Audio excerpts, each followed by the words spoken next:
আল্লাহওয়ালারাই মিলিয়ে দেন আল্লাহর ঠিকানা। আলহামদুলিল্লাহি রাব্বিল আলামিন ওয়াসসালাতু ওয়াসসালামু আলা সাইয়্যিদিল মুরসালিন আম্মা বা'দ ফাআউযু বিল্লাহি মিনাশ শাইতানির রাজীম বিসমিল্লাহির রহমানির রহিম।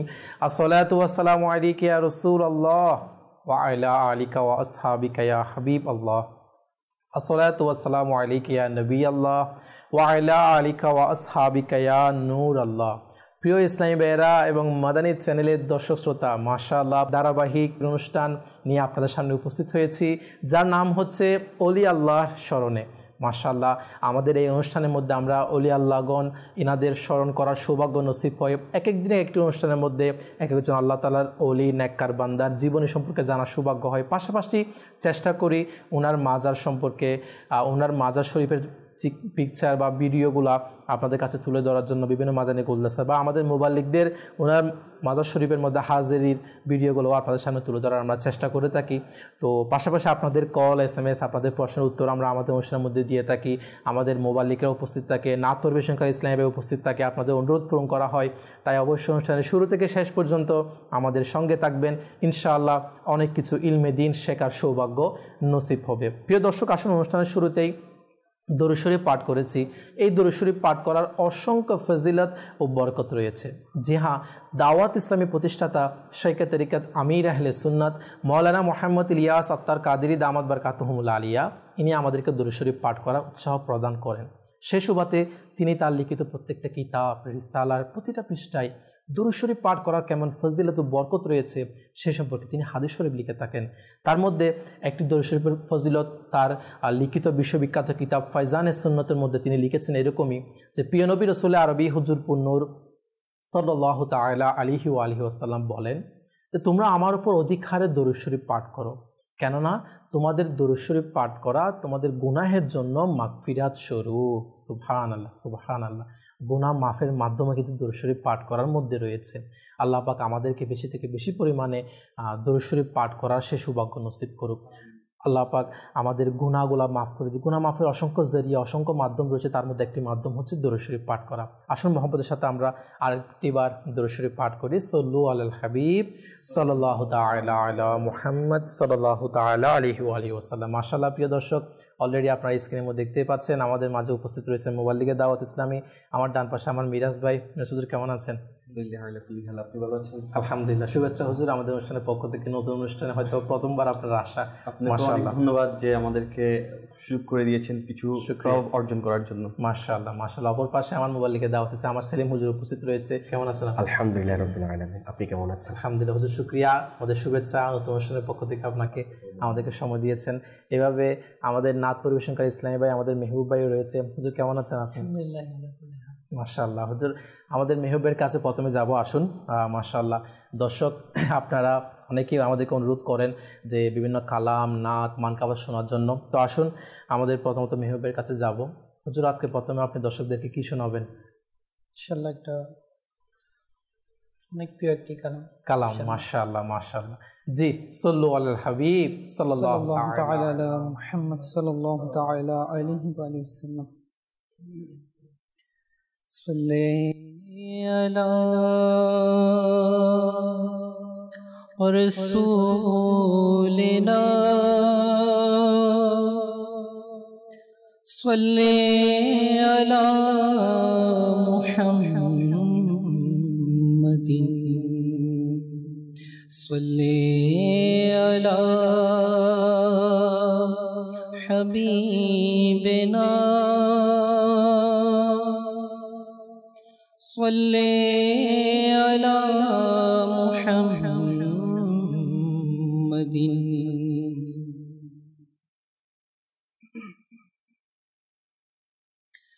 हमरा মদিনায় যাব আজ, যদি না হয় তো কাল। আমরা মদিনায় যাব আজ, যদি না হয় আমরা মদিনায় যাব আজ যদি না হয় তো কাল নবী আমাদের ডাকবেন আজ যদি না হয় তো কাল নবী আমাদের ডাকবেন আজ যদি না হয় তো কাল আমরা মদিনায় যাব আজ যদি না হয় তো কাল সারা জগতের প্রাণে তুমি আমরা তমে নিয়েছি সারা জগতের প্রাণে তুমি আমরা তমে নিয়েছি লোকেরা মেনে নিবে লোকেরা মেনে নিবে আজ যদি না হয় তো কাল আমরা মদিনায় যাব আজ যদি না হয় তো কাল একটি প্রত্যাশার কিরণ আমার হৃদয়ে কম্পন আসবেন কিংবা ডাকবেন আসবেন কিংবা ডাকবেন আজ যদি না হয় তো কাল আমরা মদিনায় যাব আজ যদি না হয় তো কাল তারে অনুগ্রহের ধার রয়েছে খোলা সদাকার তারে অনুগ্রহের দ্বার রয়েছে খোলা সদাকার পূরণ হবে আশা মোদের পূরণ হবে আশা মোদের আজ যদি না হয় তো কাল আমরা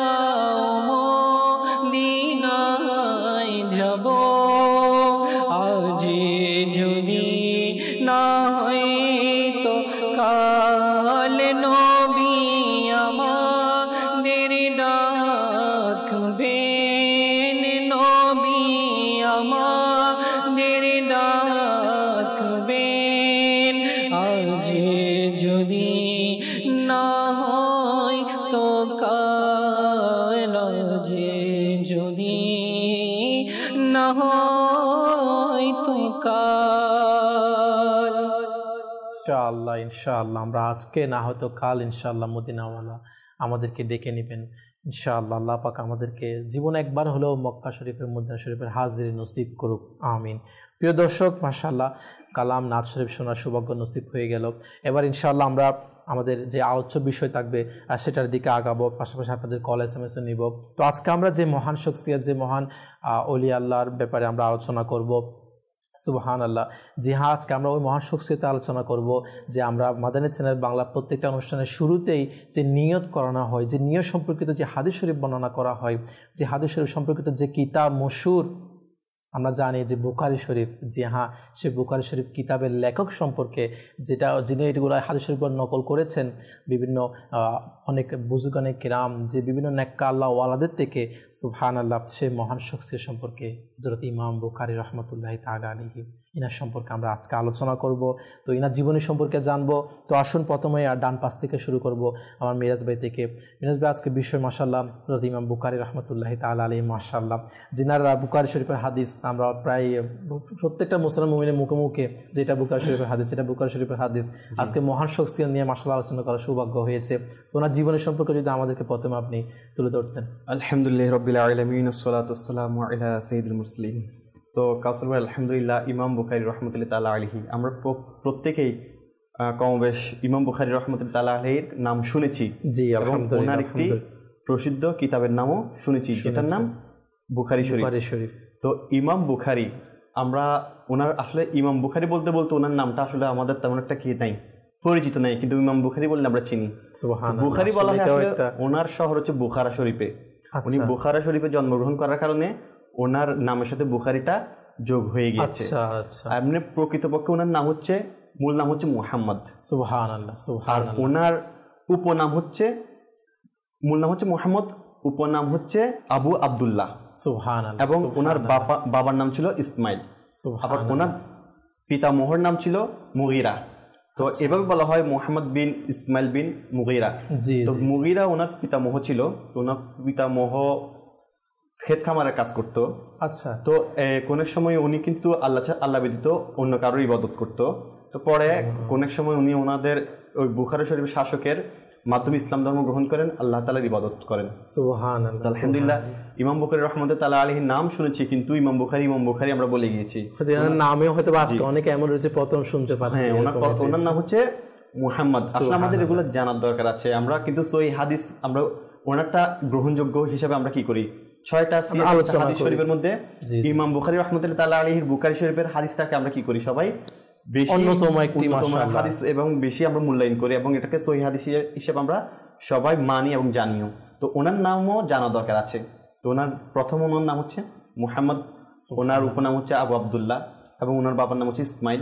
তো এভাবে উনি যে শহরে জন্মগ্রহণ করেছেন উনি হচ্ছে বুখারা শরীফে জন্মগ্রহণ করেন 13ই শাওয়াল, শুক্রবার, 1994 হিজরিতে। যেটির যদি ইংরেজি মাস ধরতে যায় 19 আগস্ট, 19 আগস্টের 810 ঈসাইতে জন্মগ্রহণ করেন, খ্রিস্টাব্দে জন্মগ্রহণ করেন। তো 194 হিজরি, আর 810 হচ্ছে খ্রিস্টাব্দ। তো এবং উনি আবার আল্লাহ তাআলার কি দয়া, ওনার আবার দুনিয়া থেকে পর্দা নেন কিন্তু শাওয়াল মাসের 1 তারিখে, যেদিন ঈদুল ফিতর ছিল। ঈদুল ফিতর রাতে, সেদিন জুমাবার ছিল। তো উনি ওই জুমাবারের 256 হিজরিতে উনি দুনিয়া থেকে পর্দা নেন। কেমন বরকতময় দিন, যেটি হচ্ছে আপনার 1 সেপ্টেম্বরের 870 খ্রিস্টাব্দে।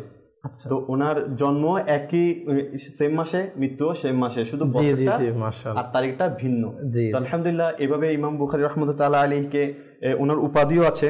ওনার উপাধি হিসাবে ওনাকে অনেকে আমিরুল মুমিনিন ফিল হাদিস এবং মুহাদ্দিস, মুফতি ইত্যাদি তার প্রসিদ্ধ উপাধি, এসব হচ্ছে ওনার উপাধি। তো আলহামদুলিল্লাহ, ওনাকে মুহাদ্দিস বলা হয় কারণ উনি হাদিস বিশারক ছিল। যারা হাদিস বিশারক করে এবং হাদিসের প্রতি জ্ঞান রাখেন তাদেরকে মুহাদ্দিস বলা হয়। তো আলহামদুলিল্লাহ, ইমাম বুখারী রাহমাতুল্লাহি তাআলা আলাইহি তো এমন একজন ব্যক্তি ছিলেন, তিনি আলহামদুলিল্লাহ 10 বছর বয়সে প্রথমে কুরআনুল কারীম পড়া শুরু করেন। কুরআনুল কারীম পড়া শেষ করে আলহামদুলিল্লাহ আজ্জা ওয়া জাল 16 বছর বয়সে উনি অনেক হাদিস মুখস্থ করে ফেলেন। আলহামদুলিল্লাহ, ছোটবেলা থেকে ওনার হাদিস শরীফের প্রতি একটি মহব্বত আল্লাহ তাআলা ওনার অন্তরে দিয়ে দিয়েছেন। তো ইমাম বুখারী রাহমাতুল্লাহি তাআলা আলাইহি সেই মহব্বতকে নিয়ে আলহামদুলিল্লাহ আজ উনি বিশ্বের মধ্যে ইমাম বুখারী রাহমাতুল্লাহি তাআলা নামে পরিচিত। সুবহানাল্লাহ, সুবহানাল্লাহ। কেমন শান ও মান ইনার, যে ইনি খুব এত অল্প বয়সের থেকে কিন্তু হাদিস শরীফের প্রতি কেমন মহব্বত। আমার প্রিয় আকাশ সাল্লাল্লাহু আলাইহি ওয়াসাল্লামের প্রতি মহব্বত ছিল বিদায়, যে ইনার প্রতিটা বাণী, ইনার প্রতিটা কথাকে কিভাবে যেমন করে হোক, ইনার ইচ্ছা ছিল যে না, ইনার বাণীগুলাকে, ইনার হাদিস শরীফগুলোকে আমি নোট করব। আর কেমন মাশাআল্লাহ সারা পৃথিবীবাসীর মাঝে এগুলা ছড়িয়ে দিয়েছে, যে কিয়ামত পর্যন্ত ইনার সেই কিতাবের, ইনার সেই হাদিস শরীফগুলা যে কালেক্ট করে যে ইনার কিতাব লিখেছেন, সুবহানাল্লাহ, তার আলোচনা ইনার গুণগান মানুষ গাইতেই থাকবে। সুবহানাল্লাহ। আমরা মাশাআল্লাহ মিরাজ ভাই থেকে ইনার নাম, ইনার বংশ, জীবন সম্পর্কে মাশাআল্লাহ সংক্ষিপ্ত আকারে জানতে পারলাম। আমাদের সেলিম হুজুরের কাছে যাবো, দেখি সেলিম ভাই মাশাআল্লাহ দর্শকদের উদ্দেশ্যে আজকে কি তুলে ধরেন। জি সেলিম ভাই। প্রথমত মাদানী চ্যানেল বাংলার নতুন অনুষ্ঠান অলি আল্লাহর স্মরণে। মাশাআল্লাহ। তো আসলে আল্লাহর ওলিদেরকে স্মরণ করা, তাদের জিকির করা, এটা বিশেষ করে আমরা যারা মুসলমান রয়েছি জি জি জি তাদের জন্য অনেক একটা সৌভাগ্যের বিষয়। আলহামদুলিল্লাহ। কিভাবে? আলহামদুলিল্লাহ। যেমন হাদিসে মুবারকের মধ্যে আছেন, যেখানে আল্লাহ তাআলার নেক বান্দাগণদের জিকির করা হয়, অর্থাৎ চর্চা করা হয়, আলোচনা করা হয়, ওই স্থানের মধ্যে আল্লাহ পাক রব্বুল আলামিনের রহমত বর্ষিত হয়। সুবহানাল্লাহ সুবহানাল্লাহ। তা দেখেন, আমরা এমনিতেই ভাগ্যবান, মাদানী চ্যানেলের মাধ্যমে আজকের এই অনুষ্ঠানের নাম হচ্ছে অলি আল্লাহর স্মরণে। সুবহানাল্লাহ। আচ্ছা, দ্বিতীয়ত কথা হচ্ছে আজকে এমন একজন আল্লাহ তাআলার ওলি সম্পর্কে আমরা বিষয় নিয়েছি আলোচনা করার জন্য। তো তিনার ব্যাপারে তো অসংখ্য বর্ণনা বা ওনার প্রসিদ্ধি সম্পর্কে, ওনার মান সম্মান সম্পর্কে বিভিন্ন কিতাবের মধ্যে বর্ণনা করা হয়েছে। এর পূর্বে আমরা সকলে জানি দুনিয়ার মধ্যে যারা ঈমান এনেছেন মুসলমান, যদি খেয়াল করি কসার ভাই, প্রত্যেকে কিন্তু ওনাকে মানে। জিনার ব্যাপারে আমার মিরাজ ভাই শুরুতে বলেছেন, ইমাম বুখারী, ওনার নাম মূল নাম তো মোহাম্মদ, যেটা উপনাম আবু আব্দুল্লাহ, কিন্তু ওনার কিতাবটা এমন আল্লাহ পাক রব্বুল আলামিনের দরবারে গ্রহণযোগ্য হয়েছে, প্রসিদ্ধ হয়েছে, এবং যে স্থানে তিনি জন্মগ্রহণ করেছেন ওই স্থান এবং ওই কিতাবের সাথে উনি কি হয়েছেন, প্রসিদ্ধ হয়েছে। তো এই ব্যাপারে যে এই আল্লাহর ওলিদের স্মরণে যে অনুষ্ঠান আজকে আমরা মাদানী চ্যানেলের মাধ্যমে করার সৌভাগ্য অর্জন করছি, এটা আমরা ভাগ্যবান। কিভাবে? যেমন আল্লাহ তাআলা অপর এক আয়াতে মুবারকার মধ্যে বলেছেন, ওয়াকুনু মা'আস সাদিকিন, অর্থাৎ সত্যবাদী, যারা সত্যবাদী রয়েছেন, আল্লাহ ওয়ালা রয়েছেন, আল্লাহ তাআলার নেক বান্দাগণ রয়েছেন, তাদের সঙ্গ অবলম্বন করার জন্য বলেছেন, তাদের সংস্পর্শে থাকার জন্য বলেছেন। তাহলে দেখেন, আমরা যে আজকে যে ইমাম বুখারী রাহমাতুল্লাহি তাআলা আলাইহির জীবনী নিয়ে আমরা আলোচনা করব, তাহলে আলোচনা করা মানে ওনার ফয়েজ বরকত নেওয়া, ওনাদের জীবনীগুলো আমাদের ঈমান তাজা করার জন্য জ্ঞান করা। এরপরে অপর এক আয়াতে মুবারকার মধ্যে আল্লাহ তাআলা বলেছেন, আসলে এই আয়াতে মুবারকা বলার উদ্দেশ্য হচ্ছে যে ওলি আল্লাহর স্মরণে যে এই অনুষ্ঠান, এটা আমাদের জন্য কেমন গুরুত্বপূর্ণ, এটা বলার উদ্দেশ্য। যেমন আল্লাহ পাক রব্বুল আলামিন অপর এক আয়াতে মুবারকার মধ্যে এইভাবে ইরশাদ করেছেন, বিসমিল্লাহির রহমানির রহিম, ওয়ালা তাকুলু লিমান ইউকতালু ফি সাবিলিল্লাহি আমওয়াত। জি জি জি, অর্থাৎ যারা আল্লাহ তাআলার রাস্তায় শহীদ হয়েছে তাদেরকে তোমরা মৃত বলো না, বাল আহইয়াউ, বরঞ্চ তারা জীবিত। সুবহানাল্লাহ। দেখেন, ইমাম বুখারী রাহমাতুল্লাহি তাআলা আলাইহি আল্লাহ তাআলার দ্বীনের খিদমত করতে করতে করতে আল্লাহ তাআলার রাস্তায় কি করেছেন? কুরবান হয়েছেন, শহীদ হয়েছেন। তাহলে আজকে ইমাম বুখারী রাহমাতুল্লাহি তাআলা আলাইহি এর জীবনী আলোচনা করা, নিজের জীবন দিয়েছেন। জি জি জি, অর্থাৎ এক কথায় যে জীবনটাকে তো আল্লাহ রাস্তা, আল্লাহ তাআলা যেভাবে হুকুম করে সেভাবে তারা সাজিয়েছে। জি জি জি, এর সাথে সাথে সেই জন্য আমরা ভাগ্যবান এই কারণেই যে আল্লাহ তাআলার পবিত্র কালামুল্লাহ শরীফের পরে যে কিতাবটা দুনিয়ার মধ্যে মুসলমান জাতির কাছে সবচেয়ে বেশি গ্রহণযোগ্য, সেটা হচ্ছে বুখারী শরীফ। সুবহানাল্লাহ। আমরা ভাগ্যবান আজকে ওই ধরনের ব্যক্তি হস্তি সম্পর্কে আমরা সংক্ষিপ্ত পরিসরে আলোচনা করব। সবচেয়ে বড় আল্লাহ তাআলার পক্ষ থেকে আমি মনে করব সৌভাগ্যের বিষয় এটাই যে আমাদের মতো নগণ্যদেরকে এটা করার জন্য সুযোগ করে দিয়েছে মাদানী চ্যানেল বাংলা। সেই জন্য আপনাকেও মোবারকবাদ জানাচ্ছি, সাথে সাথে মাদানী চ্যানেল মজলিসকেও ধন্যবাদ জানাচ্ছি যে আল্লাহর ওলিদের স্মরণে এই অনুষ্ঠান আমাদেরকে দেওয়ার জন্য। সুবহানাল্লাহ। আসলে হুজুর খুব সুন্দরই বলেছে সেলিম ভাই যে অলি আল্লাহ স্মরণ করা এটাও একটা আমাদের মতো গুনাহগারদের যে গুনাহ মাফের মাধ্যম, যে নেক অর্জন করার, এবং একটা বিষয় যে ইনাদ নেককার আল্লাহ ওয়ালাদের আলোচনা করলে কিন্তু নিজেদের মুসলমান মুমিনদের ঈমানও কিন্তু তাজা হয়ে থাকে না, তা আমাদের একটা নেক কাজ করার উৎসাহ প্রদান হয়। তো আসুন প্রথমে দর্শক আপনাদের কিছু কল SMS নিয়ে পর ইনশাল্লাহ আমরা আরও কিছু আলোচনা শুনবো, যে এখনও তো মূল আলোচনার দিকে আমরা যাইনি। তো ইনার জীবনের সম্পর্কে, ইনি কীভাবে নিজের জীবনকে অতিবাহিত করছে, বিভিন্ন ঘটনা ইনশাল্লাহ আমরা শুনবো। তো আপনাদের জি প্রথমে কিছু কল নিয়ে নিই। জি, কল শুনে দিই। আমার নাম রমজান, আমি রাজশাহী থেকে বলছি। মাশাআল্লাহ। আমি একটি মালকা আওয়াজ শুনতে চাই। কি যে শান আমার আল্লাহ হযরতে। সুবহানাল্লাহ। ইনশাআল্লাহ আমাদের সঙ্গে থাকুন, আপনার অনুরোধ পূরণ করার অবশ্যই চেষ্টা করব। জি, পরবর্তী কল। নজরুল ইসলাম, কুমিল্লা থেকে। আমার কাছে থেকে নাও না, মাদানী মাদানী হলো। মাশাআল্লাহ মাশাআল্লাহ। জি, পরবর্তী কল। আমি কুমিল্লা থেকে বলছি। আমি একটু নাচ শুনতে চাই। নুন নবী এসেছে, নুন নিয়ে এসেছে, তুমি এগুলো কি পাও? ইনশাআল্লাহ আপনাকে খুশি করার জন্য অবশ্যই চেষ্টা করবো, আপনার অনুরোধ পূরণ করার জন্য আমাদের সঙ্গে থাকুন ইনশাআল্লাহ। দর্শক, আপনাদের অনুরোধগুলো অবশ্যই পূরণ করবো। অনেক দর্শক আমাদেরকে SMS-ও দিচ্ছেন, যেমনটা এই দর্শক SMS দিয়েছেন, সালাম দিয়েছেন, ওয়ালাইকুম আসসালাম ওয়া রাহমাতুল্লাহি ওয়া বারাকাতুহু। আমি জানতে চাই যে দরুদ শরীফ সাল্লাল্লাহু আলাইহি ওয়াসাল্লাম অন্যান্য দরুদের কি ফজিলত? জি মাশাআল্লাহ, আমাদের তো প্রত্যেকটাই অনুষ্ঠান শুরুতে এবং কি মাঝে মধ্যে বলাই হয়ে থাকে দরুদ শরীফ কেমন ফজিলত, গুনাহ মাফের মাধ্যম, নেকির জরিয়া। তো আমি রাসূলুল্লাহর লিখিত রিসালাত জিয়ায়ে দরুদ সালাম এটা সংগ্রহ করুন, এর মাধ্যমে জানতে পারবেন। এবং আল্লাহ পাকের ওলিয়ে কেরাম নেককার বান্দা ইনারা কিন্তু এভাবে আমার নবীর দরুদকে তারা আপন করে নিয়েছিল, আল্লাহ পাকের হুকুমকে তারা আপন করে নিয়েছে বলেই তারা আল্লাহ তাআলা ওলি হয়েছে। এবং তাদের কেমন জীবনী না মিরাজ ভাই, এবং ইনারা কেমনভাবে তারা নিজের জীবনকে অতিবাহিত করেছে, বিদায় ইনারা চলাফেরা আজকে আমরা এখানে বসে আলোচনা করছি। ছোটবেলায় কিন্তু তার বাবাকে হারিয়েছেন। আচ্ছা, মায়ে ওনার শিক্ষা দীক্ষার কি করেছেন, এটার ব্যবস্থা করে দিয়েছেন। কিন্তু বাবা যে সম্পত্তি রেখে গিয়েছেন আলহামদুলিল্লাহ, তো ওই সম্পত্তি ওনার এমন সম্পত্তি ছিল যে ওনাকে আর কোনো কষ্ট করতে হয়নি। তো ইমাম বুখারী রাহমাতুল্লাহি আলাইহির জীবনী পড়ে জানা যায় যে ওনার প্রায় ওস্তাদ ছিল 1080 জন। আল্লাহ, আর ওনার প্রায় সার্গিত ছিল 90,000-এরও বেশি। অর্থাৎ উনি মৃত্যুর সময় প্রায় যতগুলো সার্গিত রেখে গিয়েছেন তার মধ্যে 90,000-কে উনি কি করেছেন, হাদিস মুবারাকা শিক্ষা দিয়ে গিয়েছেন। সুবহানাল্লাহ, আলহামদুলিল্লাহ। এ থেকে বোঝা যায় যে ওনার জীবনে উনি ইলমে দিন হাসিল করার জন্য কত ছুটেছেন এবং কত উস্তাদের 1080 জন। আল্লাহু আকবার, আল্লাহু আকবার। আমরা চিন্তা করা যায়, আমরা আমাদের জীবনে যদি পর্যবেক্ষণ করি তাহলে দেখা যায় আমরা একটা উস্তাদের কাছে শিখে আর আমরা একটা উস্তাদের কাছে শেষ করে ফেলেছি, আর সেই উস্তাদকেও কত গালিগালাজ করি না, অনেক সময় আমরা সেই উস্তাদকেও কি করি না, সম্মান করি না, ইজ্জত করি না। তো দেখুন আসলে উস্তাদদেরকে সম্মান করা দরকার, ইজ্জত করা দরকার। কেননা উস্তাদদের মাধ্যমে আমরা কিন্তু আমাদের জীবনের দিক নির্দেশনা পাই এবং আমরা আদব কায়দা শিখতে পাই। এমনকি দেখেন না, ইনি 1080 জন থেকে কেমন মন মানসিকতা ছিল না, যে না আমি যেমন করে হোক ইলমে দ্বীন, যে নবীর প্রিয় হাদিস শরীফগুলো আমি শিক্ষা অর্জন করবো। তিনি এমন অবস্থা ছিল যে যেখানে যেত সেখানে আলহামদুলিল্লাহ ওনার মনের মধ্যে এতই ইলমে দ্বীনের ভালোবাসা ছিল যে যেখান থেকে যেত ওখান থেকে কি ইলমে দ্বীন হাসিল করতো।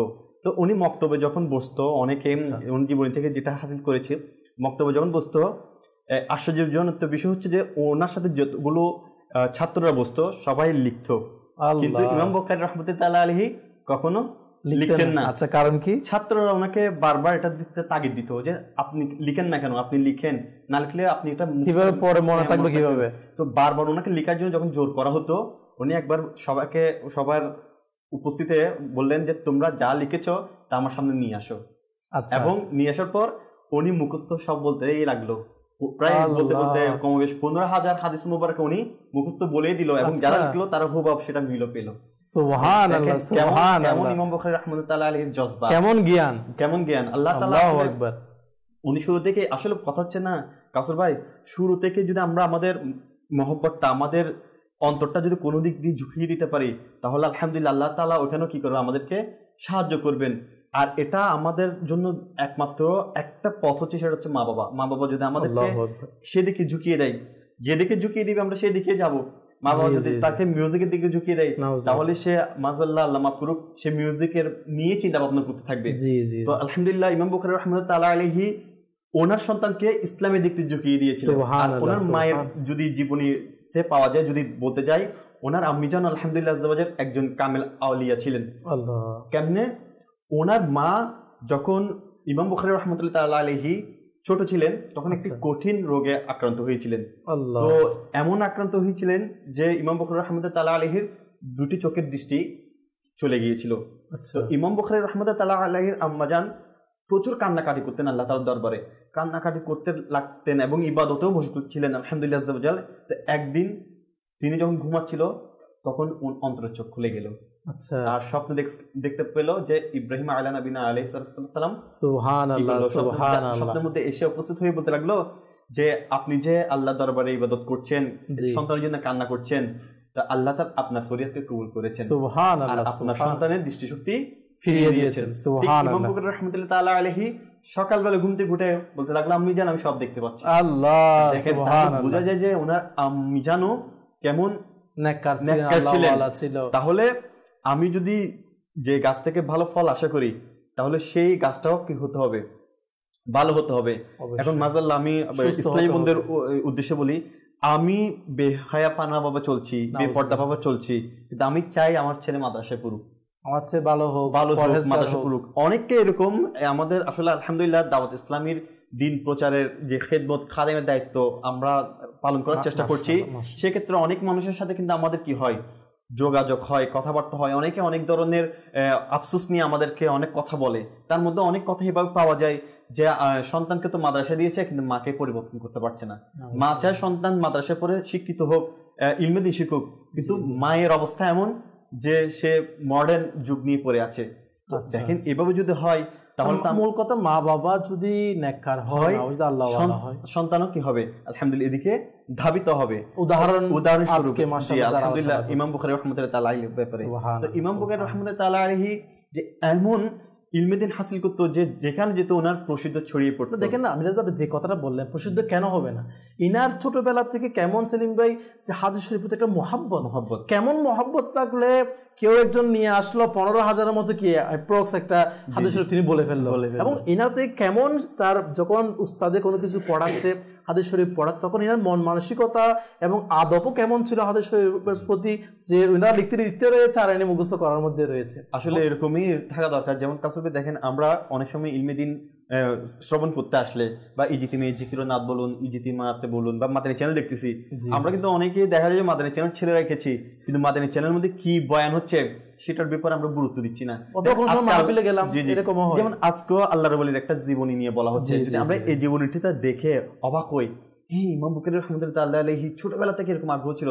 অন্ততপক্ষে আমরা বলে না পানি পড়লে কিছু চিটকা অন্ততপক্ষে আমার গায়ে আসবে, আমরা এখান থেকে হয়তো কিছু চিটকাও যদি নিতে পারি আমাদের সন্তানদের পরিবর্তে আমরা ইমাম বুখারী রাহমাতুল্লাহ আলাইহির মতো হাদিস মুবারাকা মুখস্থ করতে না পারলো অন্তত কুরআনুল কারীম ঘরে উল্টিয়ে দেখতে পারবো, দেখা সে মনে কি হবে। হাদিস যেগুলো আমাদের শেখা জরুরি, এগুলো আমাদের অবশ্যই হাদিস মুবারক আমাদের জানা জরুরি। না জানলে আমরা সুন্নত মোতাবেক চলবো কিভাবে? ইমাম বুখারী রাহমাতুল্লাহ তাআলা আলাইহি নিজের জীবনটাকে সুন্নতের মধ্যে বাস্তবায়ন করেছেন, সাদা জীবন যাপন করেছেন, কখনো লোক করেননি। তো ইনশাআল্লাহ বিস্তারিত আরো বলবো এটা ব্যাপারে ইনশাআল্লাহ। না আপনার ঘটনা থেকে যে বিষয়টা জানা গেল না, যে ছোটবেলা থেকে ইনার হাদিস শরীফের প্রতি মহব্বত, এমনকি যে একটা ফ্যামিলি থেকে পরিবারের মা বাবার থেকে ইনাদের সন্তানদের প্রতি একটা যেটা শিক্ষা দেওয়া, ইসলামী শিক্ষা দেওয়া, এটা কিন্তু আমাদের একটা শিক্ষণীয় বিষয় আজকে যারা দর্শক দেখতে পাচ্ছি আমাদের জন্য রয়েছে। আমরাও যদি আমার ঘরের সন্তানদেরকে যদি ইসলামী মাইন্ডে করতে চাই, ভালো করতে চাই, পরহেজগার করতে চাই, আমি মা বাবার ফরমাবরদার করাতে চাই, তাহলে কোরআনে পাকের শিক্ষা, হাদিস শরীফের শিক্ষা ছাড়া তার কোনো রাস্তা নেই আমাদের, না? তো আজকে যেরকম এই ইনার জীবনের দিকে আমাদের শিক্ষা নেওয়া হচ্ছে, তিনি ছোটোবেলা থেকেই হাজারো হাজারো হাদিস শরীফ ইনি পড়ে ফেলতেন, এমনকি মুখস্থ করে ফেলতেন। তাহলে ইনার থেকে একটা উদ্দেশ্য ছিল, একটা গোল ছিল ইনার, যে না আমি আমার প্রিয় আকা সাল্লাল্লাহু আলাইহি ওয়াসাল্লাম হাদিস শরীফগুলো আমি আপন করে নিব, এগুলোকে শিখবো, এবং যার কারণে ইনার আজকে এত কি আসলে মশহুর। আসলে কাউসার ভাই, ইমাম বুখারী রাহমাতুল্লাহি তাআলা আলাইহি জীবনী সম্পর্কে কিভাবে বলবো?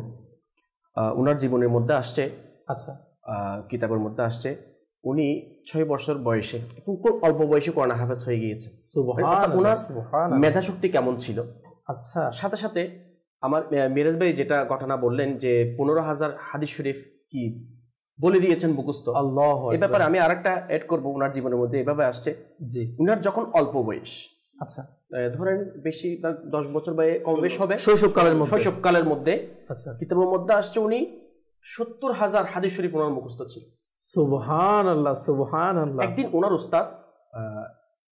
উস্তাদের আরেকজন বন্ধু আসলেন ওনার উস্তাদের কামরার মধ্যে বা মাদ্রাসার মধ্যে, আচ্ছা উনি যে উস্তাদের কাছে পড়ছেন, তো ওনার উস্তাদ সাহেব তার বন্ধুকে বললেন, আপনি যদি আরেকটু আগে আসতেন তাহলে এমন একজন ব্যক্তিকে দেখাতাম জিনার 70,000 হাদিসে মুবারাকা মুখস্থ। সুবহানাল্লাহ, সুবহানাল্লাহ। আচ্ছা, তো উনি তো খুব আশ্চর্য হয়ে গেলেন, 70,000 অল্প বয়সে, মানে যখন শৈশবকাল, মানে এত বেশি বয়স না, অর্থাৎ একদম অল্প বয়সে শুরু, জি শুরু শৈশবকাল।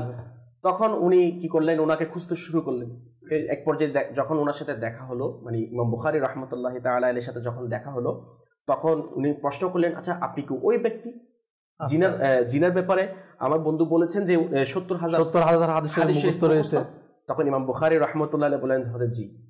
উনি বলতেছেন শুধু তাই নয়, কমবেশ এই মুহূর্তে আমার 1 লক্ষ হাদিস মুবারাকা কি সুবহানাল্লাহ সুবহানাল্লাহ। অল্প বয়সে ইমাম বুখারী রাহমাতুল্লাহি তাআলা আলাই যে রাসূল পাক সাল্লাল্লাহু আলাইহি ওয়াসাল্লাম এই হাদিস মুবারাকা মুখস্থ করা এটা কোনো সহজ বিষয় না। একটা কথা বললি না, যেমন আপনি যেটা বলছেন হুজুর, যে আপনার কথাটা বলার আগে একটু পয়েন্টটা মাফ করবেন, যে 70,000 হাদিস শরীফ মুখস্থ হয় না। আমরা আজকে যারা বলি যে ওলি আল্লাহরও আজকে আমাদের নবীরা আমাদের মতো মনে বলে না, নবী দূর কথা ওলি আল্লাহরও আমাদের মতো না, ইনাদের কেমন আল্লাহ পাকের দয়া, ইনারা কেমন আল্লাহ পাকের সম্মান বাড়িয়ে দিয়েছে না।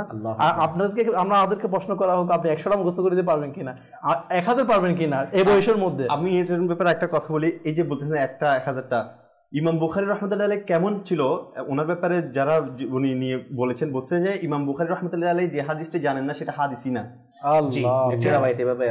হাদিসই না।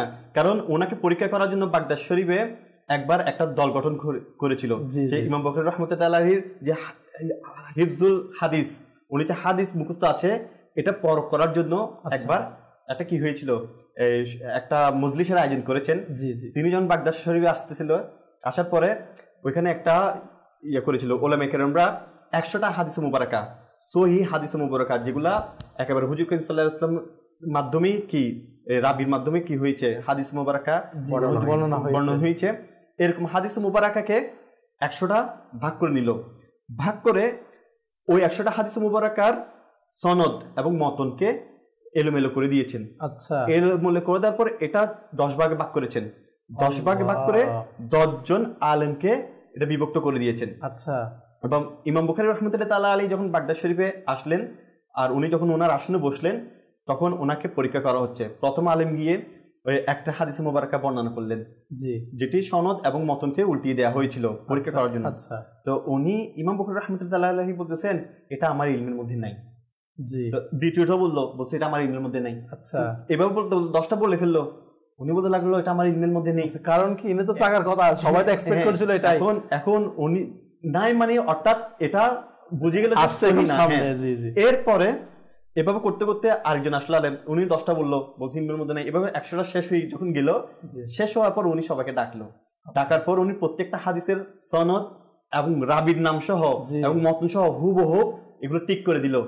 এবং কেউ ওনার এই যে বসানোর মধ্যে মানে সনদটা সঠিক এবং মতনটা ঠিক করার মধ্যে যেভাবে হুবহু বসেছে একটাও ভুল ত্রুটি ধরতে পারলো না। তাহলে সবাই বুঝতে পারলো যে ইমাম বুখারী রাহমাতুল্লাহি তাআলা আলাইহি আসলেই হিফজুল হাদিস কেমন আসলে এটা বলছিলেন। জি অবশ্যই এটার মূল দায়া হচ্ছে আমার রাসূল পাক সাল্লাল্লাহু আলাইহি ওয়াসাল্লাম। সুবহানাল্লাহ। কিতাবের মধ্যে আসছে যে ইমাম বুখারী রাহমাতুল্লাহি তাআলা আলাইহি একটি স্বপ্ন দেখলেন এবং ওই স্বপ্নের মধ্যে তিনি রাসূল পাক সাল্লাল্লাহু আলাইহি ওয়াসাল্লাম এর শরীর মুবারকের মধ্যে কিছু মাছি বা মশা এই ধরনের বসছে, এগুলি কি করছেন?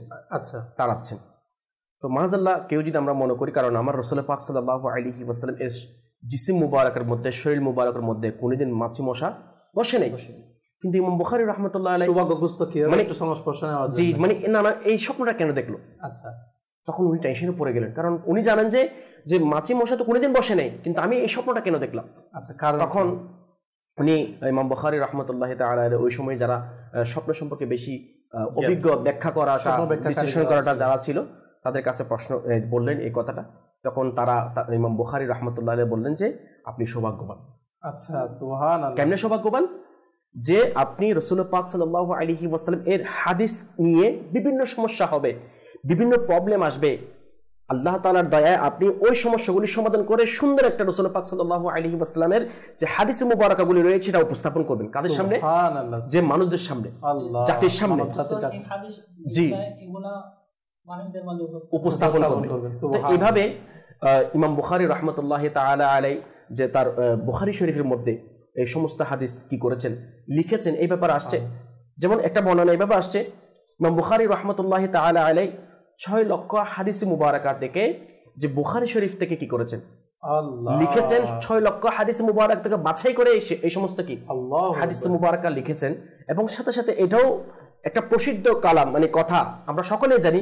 তো এটা আবার বলছি ইমান মজবুত হওয়ার জন্য যে ইমাম বুখারী রাহমাতুল্লাহি তাআলা আলাইহি যখন বুখারী শরীফ লিখছেন, লিখার যেটা বয়স 16 বছর, লিখা বয়স 16 বছর লিখেছেন। কিভাবে লিখেছেন? সুবহানাল্লাহ। ইমাম বুখারী রাহমাতুল্লাহি তাআলা আলাইহি বুখারী শরীফ এর মধ্যে একটি হাদিস মুবারাকা লিখার পূর্বে প্রথমে ওযু করতেন, গোসল করতেন এবং পবিত্র অবস্থায় হয়ে নামাজ আদায় করতেন। নামাজ আদায় করার পর কি করতেন? তাসাব্বুর করতেন। এরপর ওই হাদিস মুবারাকার পক্ষে যদি রাসূল পাক সাল্লাল্লাহু আলাইহি ওয়াসাল্লামের পক্ষে যদি কি আসতো, তাহলে ওই হাদিস মুবারাকাটা কি বুখারী শরীফের মধ্যে কি করতেন? লিপিবদ্ধ করতেন। তাহলে দেখেন কাউসার ভাই, যে ইমাম পাক সাল্লাল্লাহু তাআলা আলাইহি ওয়াসাল্লামের পক্ষ থেকে কোনো যদি ইশারা আসতো, ইঙ্গিত আসতো যে এই হাদিস শরীফটা সহিহ, তখন ইনি ওনার কিতাবের মধ্যে এটা তারপরে লিপিবদ্ধ করতেন, তার আগে না। আল্লাহু আকবার। তাহলে দেখেন ইমাম বুখারীর রাহমাতুল্লাহি তাআলা আলাইহি এর কেমন শান, কেমন মর্যাদা, এর সাথে আকাশ সাল্লাল্লাহু আলাইহি ওয়াসাল্লামের সাথে কেমন একটা সম্পর্ক হয়ে গিয়েছিল না? আপনি বলছেন যে ইনার ইশারা না পেলে কিতাবে লিখতেন না, ইশারা পাওয়ার পরে। জি, আল্লাহু আকবার। এখানে আরেকটা কাসব আমাদের জন্য মূল বিষয়, ইমাম বুখারী রাহমাতুল্লাহি তাআলা আলাইহি এটাও বলে গিয়েছেন যে উনার 1,00,000 হাদিস কি সনদ সহকারে মুখস্থ, আর 2,00,000 হচ্ছে যায়েফ হাদিস। আচ্ছা, তিনি বলেছেন আরেকটা বর্ণনার মধ্যে যে ইনি বলছেন যে আমি সহিহ বুখারী শরীফের মধ্যে যে সমস্ত হাদিসে মুবারাকা লিপিবদ্ধ করেছি এর বাইরেও অসংখ্য সহিহ হাদিস আছে। অসংখ্য কি সহিহ হাদিস আছে। তো এরপরও তিনি কেন লিপিবদ্ধ করেননি? হয়তো বা কোনো না কোনো ক্ষেত্রে সেটা কি সমস্যা, প্রবলেম হয়েছে, যার কারণে লিপিবদ্ধ করেননি। এটা একটা আলাদা বিষয়। এক্ষেত্রে একটা বিষয়, একটা ঘটনা এভাবে আমরা এটাও হয়তো অনেক বছর শ্রবণ করেছি যে ইমাম বুখারী রাহমাতুল্লাহি তাআলা আলাইহি একটি খুব গুরুত্বপূর্ণ হাদিস মুবারাকা সম্পর্কে জানলেন এবং এটা সন্ধান করার জন্য গিয়েছেন অনেক দূরে। আচ্ছা, তো যাওয়ার পর যিনি রাবি, যিনি বর্ণনাকারী, যিনার কাছ থেকে সংগ্রহ করবেন, উনি দেখতে পেলেন হয়তো ওনার ঘোড়া মনে হয়, ঘোড়া না হয় উট, ঘোড়া অর্থাৎ দূরে কোথাও চলে গেল সফর করে। জি জি জি। এখন ওই ঘোড়াটাকে তার কাছে আনার জন্য কৌশল অবলম্বন করছে। কি কৌশল? তো ওনার কাপড় ছিল, কাপড়ের মধ্যে তো খাবার ছিল না, কিছু ছিল না। তো ওই কাপড়, খালি কাপড় এমন ভাবে ঘোড়ার সামনে উপস্থাপন করলো, ঘোড়া মনে করলো যে ওই কাপড়ের মধ্যে খাবার আছে। আচ্ছা, দেখেন ওই খাবার আছে মনে করে ঘোড়াটা চলে আসলো। যখন চলে আসলো সে ঘোড়া ধরে ফেললো। ইমাম বুখারী রাহমাতুল্লাহি তাআলা আলাইহি ওই অবস্থাটা দেখলেন। দেখেন ইমাম বুখারী রাহমাতুল্লাহি তাআলা আলাইহি যে এই কিতাব বুখারী শরীফ কিভাবে লিখেছেন, এটা কতটুকু গ্রহণযোগ্য। তো উনি ওই রাবি থেকে, ওই বর্ণনাকারী থেকে হাদিস কি করেন নাই, গ্রহণ করেন নাই। কেন? তো উনি বললেন কারণ কি, অর্থাৎ হাদিস ঠিক ছিল। আচ্ছা, যে হাদিস ছিল সবকিছু ঠিক ছিল, কিন্তু উনি বলছেন যে আমি চাই না এমন ব্যক্তি থেকে হাদিস কি করি, সংগ্রহ করি এবং বুখারী শরীফের মধ্যে লিপিবদ্ধ করি যেই মানুষ একটা জন্তুর সাথে কি করছে, ধোঁকা দিচ্ছে, মিথ্যা কথা বলছে। দেখেন ইমাম বুখারী রাহমাতুল্লাহি, এটা কিন্তু এমন ধোঁকা না, সাহাবী এটা হচ্ছে কৌশল অবলম্বন করেছে। কেউ যেন প্রশ্নবিদ্ধ না করে যে উনি এমন ব্যক্তি থেকে নিছে যে মানে একটা পশুর সাথে ধোঁকাবাজি না বা কৌশল অবলম্বন করছে, এরকম উনি কৌশল অবলম্বন করেছে উনি। এবং কি কিতাবের মধ্যে এটাও পেয়েছি যে উনি ওই ব্যক্তি থেকে হাদিস মুবারক সংগ্রহ করতো যে ব্যক্তির সাথে হুজুর করিম সাল্লাল্লাহু আলাইহি ওয়াসাল্লামের সাক্ষাৎ হয়েছিলেন, অথবা হুজুর করিম সাল্লাল্লাহু আলাইহি ওয়াসাল্লামের মুখ থেকে কি করেছেন, ডাইরেক্ট হাদিস মুবারকা সংগ্রহ করেছেন। তো আবার ওনার উস্তাদ ইসহাক, উনিও ওনাকে অনুপ্রেরণা করেছেন যে একটা সহিহ হাদিস শরীফ যেন একবার উস্তাদ এই শারগিরদের মাধ্যমে বলতে লাগলো যে কাশে এরকম যদি হয়ে যেত যে সব সহিহ হাদিস একটি কিতাবের মধ্যে লিপিবদ্ধ হয়ে যেত, তার কেউ সাহস পাননি। এটি সাহস দেখিয়েছেন কে? আলহামদুলিল্লাহ ইমাম বুখারী রাহমাতুল্লাহি তাআলা আলাইহি। যে স্বপ্নের ব্যাখ্যাটাও এসেছিল যে মাছি উনি তারা ছিলেন। তো বলছে যে ওখানে অনেক বানোয়াটা জায়েজ হাদিস মানুষ কি করতেছে, ঢুকিয়ে দিচ্ছে যে আল্লাহ রাসূল সাল্লাল্লাহু আলাইহি ওয়াসাল্লাম কষ্ট পাচ্ছে, ওগুলাকে সহিহ হাদিসের মধ্যে লিপিবদ্ধ করতে হবে। এভাবে আলহামদুলিল্লাহ দেখেন এটা কত সুন্দরভাবে আমাদেরকে উপহার দিয়েছে। এটার সাথে আমি আরেকটা অ্যাড করবো, একটা ওনার ঘটনা। তো ওনার ঘটনার মধ্যে অ্যাড বলতে, উনি তো সাদা সিধা জীবনযাপন করতেন, অনেক অর্থ সম্পদ পেত। কিতাবের মধ্যে আছে উনি ওনার আব্বাজানে রেখে যাওয়া যে জমিগুলো ছিল ওখান থেকে প্রায় 7 লক্ষ দিরহাম উনি এই ভাড়া হিসেবে পেত। কিন্তু উনি ওনার জীবন চলার জন্য সাদা সিধা জীবন, এবং উনি খাবার হিসেবে শসা এবং এই গাজর, ফলমূল এগুলোকে কি করেছিল, সবজিকে বেচে নিয়েছিল সাদা সিধা, আর বাকিগুলো অর্থ উনি ইলমে দ্বীনের জন্য খরচ করে দিতেন। মানে সম্পদ থাকা সত্ত্বেও তিনি মানে অহংকার করে জীবনযাপন করে। আজকে আমাদের সমাজে যেগুলো দেখা যায় না, উনি বিনয়ী জীবনযাপন করতেন। তো উনিও কি করতেন, ওগুলা ইলমে দ্বীন খরচ করে দিতেন, এবং ওনার ওস্তাদদের মধ্যে যারা একটু কষ্টের মধ্যে আছেন, যারা একটু অভাবের মধ্যে আছেন, তাদেরকে অনেক টাকা কি করতেন, দিনার দিরহাম দান করে দিতেন। তো দেখেন আসলে আজকে আমরা কি করি, আমরা অর্থের জন্য পড়ালেখা করি, ঠিক না? আমরা ইনকামের জন্য পড়ালেখা করি কাসর ভাই, মানে আমরা কোনো একটা ভালো কাজ করতে গেলেও এটাকে দুনিয়াবির বদলা খুঁজে ফেলি। আমি পড়ালেখা করতেছি যে আমি ভালো ইনকাম করবো বলে, কিন্তু দেখেন ওনারা ইলমে দিন হাসিল করার জন্য অর্থ খরচ করেছেন, কিন্তু শিক্ষা অর্জন করার জন্য নয়। উল্টা যারা গরিব তাদেরকে, মিসকিনদেরকে দান করতেন, ওনার উস্তাদরা যারা অভাবের মধ্যে ছিল তাদেরকে দান করতেন। আপনি জায়েজ তরিকায় দুনিয়া তো নিবেন, পাশাপাশি আখিরাতের উদ্দেশ্যটা থাকা উচিত। উদ্দেশ্য নেন।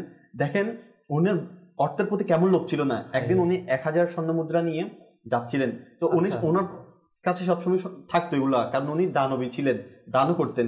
তা একটা চোর ওনার একটা থলে দেখেছেন, থলের মধ্যে 1000 দিরহাম ছিল, স্বর্ণ মুদ্রা ছিল। উনি সেটা অবগত হয়েছেন, তো অনেকবার উনি ওটাকে চুরি করার চেষ্টা করেছেন। সফরের মধ্যে যাচ্ছিলেন, অনেকবার চুরি করার চেষ্টা করেছিলেন। উনি জানেন? হ্যাঁ, না ইমাম বুখারী রাহমাতুল্লাহ সেটা জানেন না, কিন্তু চোর ওনার সাথে যাচ্ছে চুরি করা যায়। তো যখন অনেকবার চেষ্টা করেও ব্যর্থ হলো, তখন ইমাম বুখারী রাহমাতুল্লাহ আলাইহি একটা জাহাজে উঠলো, জাহাজ সাগর পার হওয়ার জন্য। তো ওই চোরটাও সেখানে উঠে গেল, যেমন করে চুরি করতে হবে, এত করে চুরি করতেই হবে 1000 স্বর্ণ মুদ্রা। তো যখন জাহাজে গেল, চুরি করার কোনো স্কোপ পাচ্ছিল না, না পাওয়ার ফলে সে একটি তার মাথায় একটি খারাপ চিন্তাধারা এবং খারাপ কৌশল আনলো, যে এভাবে যে সে চিৎকার চেঁচামেচি করবে, কারণ সে তো জানে থলেটার ধরনটা কেমন, থলেটার মধ্যে কি ছিল সে সব জানে। সে চিৎকার চেঁচামেচি করে বলতে লাগলো, আমার 1000 স্বর্ণ মুদ্রা চুরি হয়ে গিয়েছে, এমন এমন থলের মধ্যে, এমন এমন থলো, আমার এই থলের মধ্যে 1000 স্বর্ণ মুদ্রা ছিল। এই চিৎকার চেঁচামেচি করে জাহাজের যারা ছিল নাবিক তাদেরকে মনোনিবেশ করলো। এখন নাবিকরা কি করলো, এই তল্লাশি করার জন্য শুরু করে দিল। সে বর্ণনা দিয়েছে যে এইভাবে আছে, তো আমার এখানে হারাই গিয়েছে। তো বলছে আচ্ছা ঠিক আছে, তল্লাশি করা হবে। তো তল্লাশি শুরু হলো। তখন ইমাম বুখারী রাহমাতুল্লাহ আলাইহি বলতে লাগলো, হায় হায়, এরকম 1000 স্বর্ণ মুদ্রা তো আমার কাছে আছে, যেভাবে সে বর্ণনা করেছেন, আর সে তো জেনেই সেটা করেছেন। এখন যদি পাই তাহলে আমাকে চোর হিসেবে সাব্যস্ত করবে। আমি যদি এটাকে অস্বীকারও করি তাহলে আমাকে চোর বলবে। আর আমি যে এত সাধনা করেছি, এত হাদিস মুবারক সংগ্রহ করেছি, কিতাব লিখছি, তাহলে এগুলো মিথ্যা প্রমাণিত হয়ে যাবে। কেউ এগুলোর আর ভিত্তি রাখবে না, বলবে যে একজন মৃত্যু, একজন চোর কিভাবে সহি হাদিস বর্ণনা করবে। তখন তিনি এটা মানে আফসোস করতেছিল। আর উনি অর্থের লোভ না করে উনি কি করলো, ওই 1000 স্বর্ণ মুদ্রার দিরহামটা, স্বর্ণ মুদ্রাটা কি করলো, সাগরের মধ্যে ফেলে দিল। দেখেন, টাকার লোভ না করে। উনি চাইলে, তখন তো আর এরকম প্রযুক্তি ছিল না, হোয়াটসঅ্যাপ ছিল না, ফেসবুক ছিল না যে সোশ্যাল মিডিয়াতে এটা জানাজানি হয়ে যাবে, বা তেমন একটা পেপারও ছিল না যেটা পত্রিকার মধ্যে কি হয়ে যাবে, ছাপানো হয়ে যাবে। তারপরও খোদা বিরোধটা কেমন ছিল, ব্যবস্থাটা কেমন ছিল। উনিটা ভাবতেছে যে দেখেন, আমি যদি একটা করি তাহলে এটা লোকদের মধ্যে জানাজানি হয়ে যাবে, আর আমার হাদিসগুলো যেগুলো আমি লিপিবদ্ধ করছি সেগুলো আর গ্রহণযোগ্য হবে না, এই চিন্তা করেছে। অথচ উনি জাহাজের মধ্যে যদি এটা ধরা খেত তাহলে হয়তো ওনার কি হতো, জাহাজের মানুষরাই জানতো। কিন্তু ওনার কেমন চিন্তাধারা, উনি 1000 স্বর্ণ মুদ্রা, আমরা তো একটা স্বর্ণ মুদ্রা যদি পাই এটা কিন্তু ছাড়বো না, এটার জন্য আমি যুদ্ধ করতে রাজি হয়ে যাব। আর উনি 1000 স্বর্ণ মুদ্রা ছেড়ে দিচ্ছে যে আল্লাহ রাসূলুল্লাহ সাল্লাল্লাহু আলাইহি ওয়াসাল্লামের হাদিসকে যেন কেউ অবমাননা না করে। তো উনি কি করলো, এটা ফেলে দিল। তো ফেলে দেওয়ার পরে যখন সবাইকে চেক করলো, ইমাম বুখারী রাহমাতুল্লাহ তাআলা আলাইহিকেও চেক করলো, পাওয়া গেল না। তখন চোরকে সাব্যস্ত করলো যে তুমি মিথ্যা অপবাদ দিয়েছো, ওকে সবাইকে এখন কি করেছো, তুমি লজ্জিত করেছো। তখন ওকে শাস্তি দেওয়া হয়েছে। তো পরে চোরটা জিজ্ঞেস করতে লাগলো, আপনার জানো, আমি তো জানি আপনার কাছে এরকম ছিল। পরে গিয়ে বলছে আমার কাছে আমি দেখেছিলাম, আপনি এটা কি করলেন। তো ইমাম বুখারী রাহমাতুল্লাহ তাআলা আলাইহি বলতেছে, আমার এটা বোঝা এসে গিয়েছিল যে তুমি আমার এই স্বর্ণ মুদ্রাগুলো নেওয়ার জন্য এই কৌশলটা অবলম্বন করেছো, আর আমি সেটাই সাগরে ফেলে দিয়েছি। দেখেন কেমন তাকওয়া ছিল, যে অর্থ লোভ করতো না। 1000 স্বর্ণ মুদ্রা এইভাবে সাগরে ফেলে দিয়েছে। 1000 স্বর্ণ মুদ্রা তখনকার যুগের জন্য কিন্তু এগুলো অনেক কিছু। এখনো তো কেউ 1000 স্বর্ণ মুদ্রা যদি পায়, সে তো মানে কি তার সে স্বপ্নে ভাসবে। মানে এখানে কিন্তু মূল পয়েন্টটা ছিল হুজুর এটাই না, যে দুনিয়াবি সকল সম্পদ কিছুই না, মায়া ছিল না। এত সম্পদ থাকার পরও ইলমের দিনকে মূল্যায়ন করেছে। নবীর হাদিস শরীফের মহব্বত, নবীর হাদিস শরীফের প্রতি কেমন তাদের একটা মানে বিনয়ী তাকওয়া ছিল তাদের, কেমন যে দুনিয়ার সকল সম্পদ আমি ত্যাগ করে দিব, তারপর আমার নবীর হাদিস শরীফের যেন কোনো এমন ব্যস্ততা থাকার পর, সেলিম ভাই, কাউসার ভাই, এমন ব্যস্ততা থাকার পর ইবাদতের কিন্তু কমতি ছিল না। একবার উনি একটা জায়গায় জোহরের নামাজ আদায় করতেছিল। আচ্ছা, আর নামাজ আদায় করার পরে উনি ওনার কাপড় তুলে একজনকে দেখাচ্ছে, দেখো এটা কি। দেখতে লাগলো একটা বিষাক্ত পোকা, যে পোকাটি ওনাকে 17 জায়গায় ছবল মেরে ফুলিয়ে ফেলেছে শরীর মোবারক। তো বলতে লাগলো আপনি নামাজের পরে, হ্যাঁ নামাজের পর দেখাচ্ছিল। তো বলতে লাগলো যে আপনি প্রথম ছবলেই কেন নামাজ ছেড়ে দিলেন না, এত যন্ত্রণা নিয়ে নামাজ আদায় করতে লাগলেন। তো ইমাম বুখারী রাহমাতুল্লাহ আলাইহি বলতে লাগলো আমি এমন একটি সূরা পড়া শুরু করেছি, তো আমার অন্তর বলছে এটা আমি যেন শেষ করে ফেলি, যার কারণে উনি ইবাদতে এত স্বাদ নিচ্ছেন, এত স্বাদ, এত মনোনিবেশ, এত মহব্বত দিয়ে পড়ছেন যে ওই ছবলটা ওনাকে কাবু করতে পারলো না। কিন্তু পরবর্তীতে এটা প্রায় 16-17 জায়গায় দেখলো যে ফুলে গিয়েছে। কারণ ওই রমজান মুবারক আসলে উনি রমজানের দিন প্রতি রমজানে প্রতিদিন একবার কোরআন খতম দিত, এবং রাত্রে তারাবিতে 3 দিনে একবার কোরআন দিত। দেখেন কিভাবে কোরআন শরীফ আদায় করতো। রমজানের প্রতিটি দিন একটা করে কোরআন কারীম খতম দিত, আবার 3টা দিন তারাবির মধ্যে উনি কি করতেন, কোরআন কারীম খতম দিতেন। তাহলে দেখেন শুধু ইলমে দিন তালাশে ব্যস্ত ছিল না, লেখার মধ্যে ব্যস্ত ছিল না, ইবাদতের মধ্যে তিনারা কি ছিল, পারদর্শী এবং খোদাবিরতা এবং মহব্বত নিয়ে ইবাদত করতো। আর আজকে আমাদের ব্যবসা করলে আমরা কি করি, এই কাস্টমার চলে যাচ্ছে তাড়াতাড়ি নামাজটা আদায় করে চলে যায়, তাড়াতাড়ি ছোট একটা সূরা পড়ে চলে যায়, থাকলেও পরে পড়বা, কাস্টমারটা কি করে নামাজের মধ্যে মনোযোগ থাকে না, কিভাবে নামাজ পড়বো, তারা কোনো কাজ করছে, কাজগুলো সেরে নি তারপরে নামাজটা পড়বো। আর কোরআন কারীমের ব্যাপারে বলতে গেলে তো কাউসার ভাই, কোরআন কারীম আমরা আমাদের হয়তো রমজান মাসে আসলে এটাতে প্রথম আমাকে ধুলা মুছতে হয়, তারপরে যায় আমাদের কি কোরআন শরীফটা পড়তে হয়। সরাসরি প্র্যাকটিক্যালি আসি। এখন যদি দর্শকরা যদি এখন প্রশ্ন করি, হয়তোবা দেখা যাবে 1000-এর মধ্যে একজন হয়তোবা মনে থাকবে যে আমি অমুকের অমুক মাসের অমুক তারিখ আমি খুলেছিলাম। হয়তোবা দেখা যাবে আমাদের মধ্যে এমনও অনেক যে আমার এটা মনেও নেই কোন মাসের কোন দিন আমি কোরআন শরীফ খুলেছি। আল্লাহু আকবার। প্রিয় দর্শক, আসলেই যে অসংখ্য শিক্ষণীয় বিষয় এনার জীবনের দিকে না, যে কেমন তাদের ইবাদত করার আগ্রহ তো ছিল, পাশাপাশি বিনয়ী কেমন, ইখলাস কেমন তাদের ইবাদতের মধ্যে, যে নামাজ পড়ছে, কোরআন পাকের তেলাওয়াত শুরু করেছে, এদিকে বিষাক্ত পোকা কামড়ে কামড়ে চারিদিকে ফুলে যাচ্ছে, ব্যথা অনুভব হচ্ছে, কিন্তু সেই ব্যথা কোনো ব্যথাই নয় যেখানে কোরআন পাকের সূরা তেলাওয়াত হচ্ছে, যেখানে কোরআন পাকের সেই তেলাওয়াতগুলো করছে, যেখানে তিনি বলছেন আমার অন্তর এটা সায় দিচ্ছে না যে আমি কোরআন পাকের সূরা অর্ধেকে শেষ করব আর আমার নামাজটাকে ভেঙে ফেলবো। আর আজকে আমরা সেই জায়গার মধ্যে আমরাও আজকে মুসলমান মুমিন রয়েছি। আজকে আমাদের ইবাদতের অবস্থা কিরকম, আজকে আমরা কিরকম ইবাদত করি, আমরা আজকে নামাজ কতটুকু গুরুত্ব দিই। যিনি লক্ষ লক্ষ হাদিস শরীফের লিখেছেন, কত কিতাব দিয়েছেন, যিনার নাম আজকে আমাদের সকলেরই মুখোমুখি, যে বুখারী শরীফের হাদিসের লেখক, যে ইনি এত কিছু কাজ, এত কিছু ব্যস্ততা, এর মাঝেও ইনার ইবাদতের মাত্রা কেমন ছিল, আল্লাহু আকবার, তার শোনার সৌভাগ্য হলো। তাই আমরাও শিক্ষা নিই, আমরা যেন ইবাদত না ছাড়ি, ব্যস্ততার অজুহাত দিয়ে, ব্যবসার অজুহাত দিয়ে, চাকরির অজুহাত দিয়ে, ব্যবসা চাকরি এক পাশে, নামাজ আরেক পাশে। কেননা নামাজ এটা আমার দুনিয়া ও আখিরাত দুটোটাকে সুন্দর করবে, আর ব্যবসা বাণিজ্য এগুলো তো আমার দুনিয়া আখিরাতের আমরা নিজেরাই ভালো জানি। তো আল্লাহ পাক আমাদেরকে বুঝার তৌফিক দান করুক। আর ইনশাআল্লাহ ইনার জীবনে শুনবো, আপনাদের কিছু কল SMS অ্যাড করে নিই, এরপরে ইনশাআল্লাহ আমরা আবারও আলোচনার দিকে ফিরে আসবো ইনশাআল্লাহ। জি, আমাদেরকে কল শুনিয়ে দিন। আসসালামু আলাইকুম ওয়া রাহমাতুল্লাহ। ওয়া আলাইকুম আসসালাম ওয়া রাহমাতুল্লাহি ওয়া হুজুর, আপনাদের প্রতিটি অনুষ্ঠান খুব সুন্দর হয়, আমাদের খুব ভালো লাগে। তো যেহেতু আজ সেলিম ভাইকে দেখা যাচ্ছে, তো সেলিম ভাইয়ের কণ্ঠে একটি নাচ শুনতে চাই। মাশাআল্লাহ মাশাআল্লাহ, আসলেই মাশাআল্লাহ, আমাদের নাথ পরিবেশনকে ইসলামী হিসেবে সেলিম ভাই মোবালিক হিসেবেও দেখি মাশাআল্লাহ। যে আমাদের সঙ্গে থাকুন, অবশ্যই চেষ্টা করবো সেলিম ভাই থেকে একটি এক শের হলেও নাথ শরীফ শোনার জন্য। জি ইনশাআল্লাহ। পরবর্তী কল। আমি ব্রাহ্মণবাড়িয়া থেকে বলছি, আমার নাম মুজাহিদুল ইসলাম। আমি একটা বুদ্ধা শরীফ শুনতে চাই, মাওলানা সাল্লি ওয়া সাল্লিম। আচ্ছা, মাশাআল্লাহ মাশাআল্লাহ। যে আমাদের সঙ্গে থাকুন, অবশ্যই আপনার অনুরোধ পূরণ করার চেষ্টা করবো। জি, পরবর্তী কল। আসসালামু আলাইকুম। ওয়ালাইকুম আসসালাম ওয়া রাহমাতুল্লাহি ওয়া বারাকাতুহু। ওলি আল্লাহর স্মরণে আজকের অনুষ্ঠান আমরা দেখছি, বিশেষ করে আমাদের কাউসার আত্তারি হুজুরের যে এত সুন্দর বক্তব্য, এত সুন্দর উপস্থাপনা, সেই সাথে আজকে আছেন সেলিম হুজুর এবং নাথ খাবাই।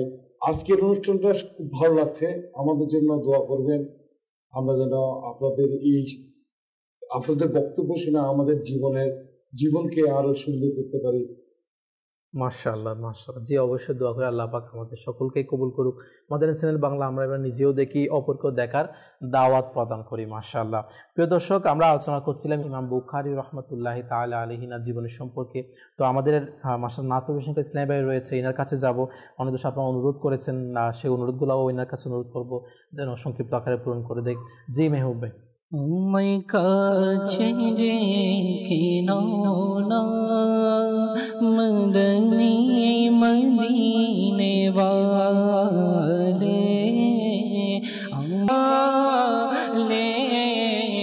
আমায় কাছে ডেকে নাও না মদনী মদিনে वाले যখন হবে তোমার দিদার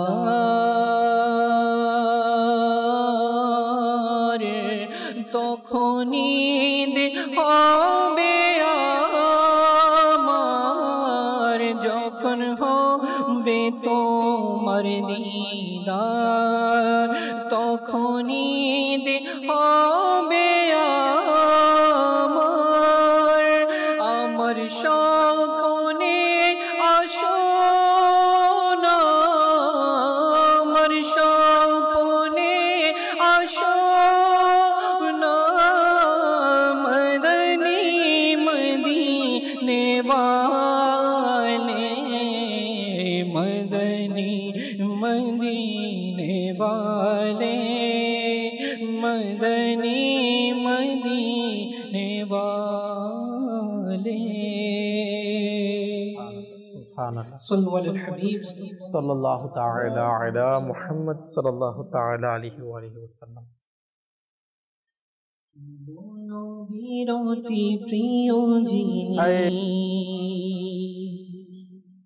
কি যে শানমান আলা হযরতের প্রিয় নবীরতি প্রিয় যিনি কি যে শানমান আলা হযরতের গৌসে পাকের নয়ন তারা তিনি কি যে শানমান আলা হযরতের কি যে শানমান আলা হযরতের কি যে শানমান আলা হযরতের সুন্নিদের হৃদয় মাঝে রয়েছেন নবী প্রেমের প্রদীপ জ্বালিয়েছেন সুন্নিদের হৃদয় মাঝে রয়েছেন নবী প্রেমের প্রদীপ জ্বালিয়েছেন তিনি প্রিয় নবীরে দিওয়ানা কি যে শানমান हज़रतेर की जे शानोमान आला हज़रतेर की जे शानोमान आला हज़रतेर की जे शानोमान आला हज़रतेर की जे शानोमान आला हज़रतेर सुन्नत के उजीबी तो करलेन जिनी साड़ा जागिए दिलेन दीनेर जिनी सुन्नत के उजीबी तो करलेन जिनी साड़ा जागिए दिलेन दीनेर जिनी তিনি মুজাদ্দিদ দীন ও মিল্লাতের কি যে শানমান আলা तेर की जे शानोमान आला हज़रतेर की जे शानोमान आला हज़रतेर আল্লাহ পাক কবুল করুক। কেমন শানমান औलिया কেরামদের আলা হযরতের যে কেমন শানমান ইমাম বুখারী রাহমাতুল্লাহি তাআলা আলাইহি সুবহানাল্লাহ। প্রিয় দর্শক, আলোচনা করছিলাম ইমাম বুখারী রাহমাতুল্লাহি তাআলা আলাইহি সুবহানাল্লাহ কেমন ইনার জ্ঞান ছিল, এনার বুদ্ধির মত্তার কেমন পরিচয় সুবহান ইনার জীবন থেকে আমরা পাই, এমনকি ইনার ইবাদতের কেমন হিকমত ছিল না সেলিম ভাই। ইনার জীবনে থেকে আসলে শিক্ষণীয় বিষয় অসংখ্য না, এভাবে ইনার জীবনে কেমন কেমন ঘটনা আমরা শুনতে পাই এবং কতটুকু শিক্ষণীয় বিষয় রয়েছে এবং আমরা কতটুকু আমল করছি, এটাও একটা বিষয়। জি কাউসার ভাই, আসলে যেহেতু আজকে ইমাম বুখারী রাহমাতুল্লাহি তাআলা আলাইহি জীবনী নিয়ে আমরা আলোচনা করছি, জি সেলিম দেখেন ওনার জীবনের প্রতিটা মুহূর্ত আমাদের জন্য শিক্ষণীয় বিষয়। আচ্ছা, তার মধ্যে একটা বিষয় এভাবে আমাদের যদি আমরা চাই নিতে পারি শিক্ষা অর্জনের জন্য, জি দেখেন শরীয়তের জ্ঞান অর্জন করা এটা প্রত্যেক মুসলমান নরনারী থেকে শিখাটা আবশ্যক, ফরজ। অবশ্যই শরীয়তের বিধান যেগুলি ফরজ বিধানগুলো সেটা ফরজ আইন রয়েছে। আর দেখেন ইমাম বুখারী রাহমাতুল্লাহি তাআলা আলাইহি ওনার জন্মস্থান কোথায়? বুখারা, উজবেকিস্তানে একটি শহরের নাম। আচ্ছা, বুখারার মধ্যে উনি জন্মগ্রহণ করেন। উনার জীবনী যদি দেখা যায়, এই যে হাদিসের জ্ঞান অন্বেষণ করার জন্য, অর্থাৎ হাদিস শরীফ সংরক্ষণ করার জন্য, লিখার জন্য, হাদিসের যেটা জ্ঞান ওটা মজবুতভাবে ভালোভাবে অর্জন করার জন্য যদি খেয়াল করি, সারা পৃথিবীর বিভিন্ন দেশের মধ্যে কি করেছেন, সফর করেছেন। কেন 1080 জন উস্তাদকে এক জায়গার মধ্যে পাওয়া যায়? আল্লাহ, এটাও কারণ আছে, প্রশ্ন আসতে পারে। কারণ রাসূল পাক সাল্লাল্লাহু আলাইহি ওয়াসাল্লাম সাহাবাগণ তো কোথায় আরব শরীফে ছিলেন, রাসূল পাক সাল্লাল্লাহু আলাইহি ওয়াসাল্লাম আরব শরীফের বিভিন্ন জায়গায় কেন? কারণ কিতাবের মধ্যে এটারও উত্তর দিয়েছেন। আচ্ছা, তখনকার যুগে সাহাবায়ে কেরাম আলাইহিম রিদওয়ান ইলমে দিন শিখে বসে থাকেন নাই। হায় আল্লাহ, নেকির দাওয়াত দেওয়ার জন্য, ইসলামের দাওয়াত দেওয়ার জন্য প্রচার প্রসার করার জন্য বিভিন্ন জায়গায় চলে গিয়েছেন। যার কারণে ইমাম বুখারী রাহমাতুল্লাহি তাআলা আলাইহি বিভিন্ন জায়গায় গিয়ে যারা হাদিসের রাবি ছিলেন, বর্ণনাকারী ছিলেন, এবং তাদের কাছ থেকে হাদিস শরীফ সংগ্রহ করেছেন।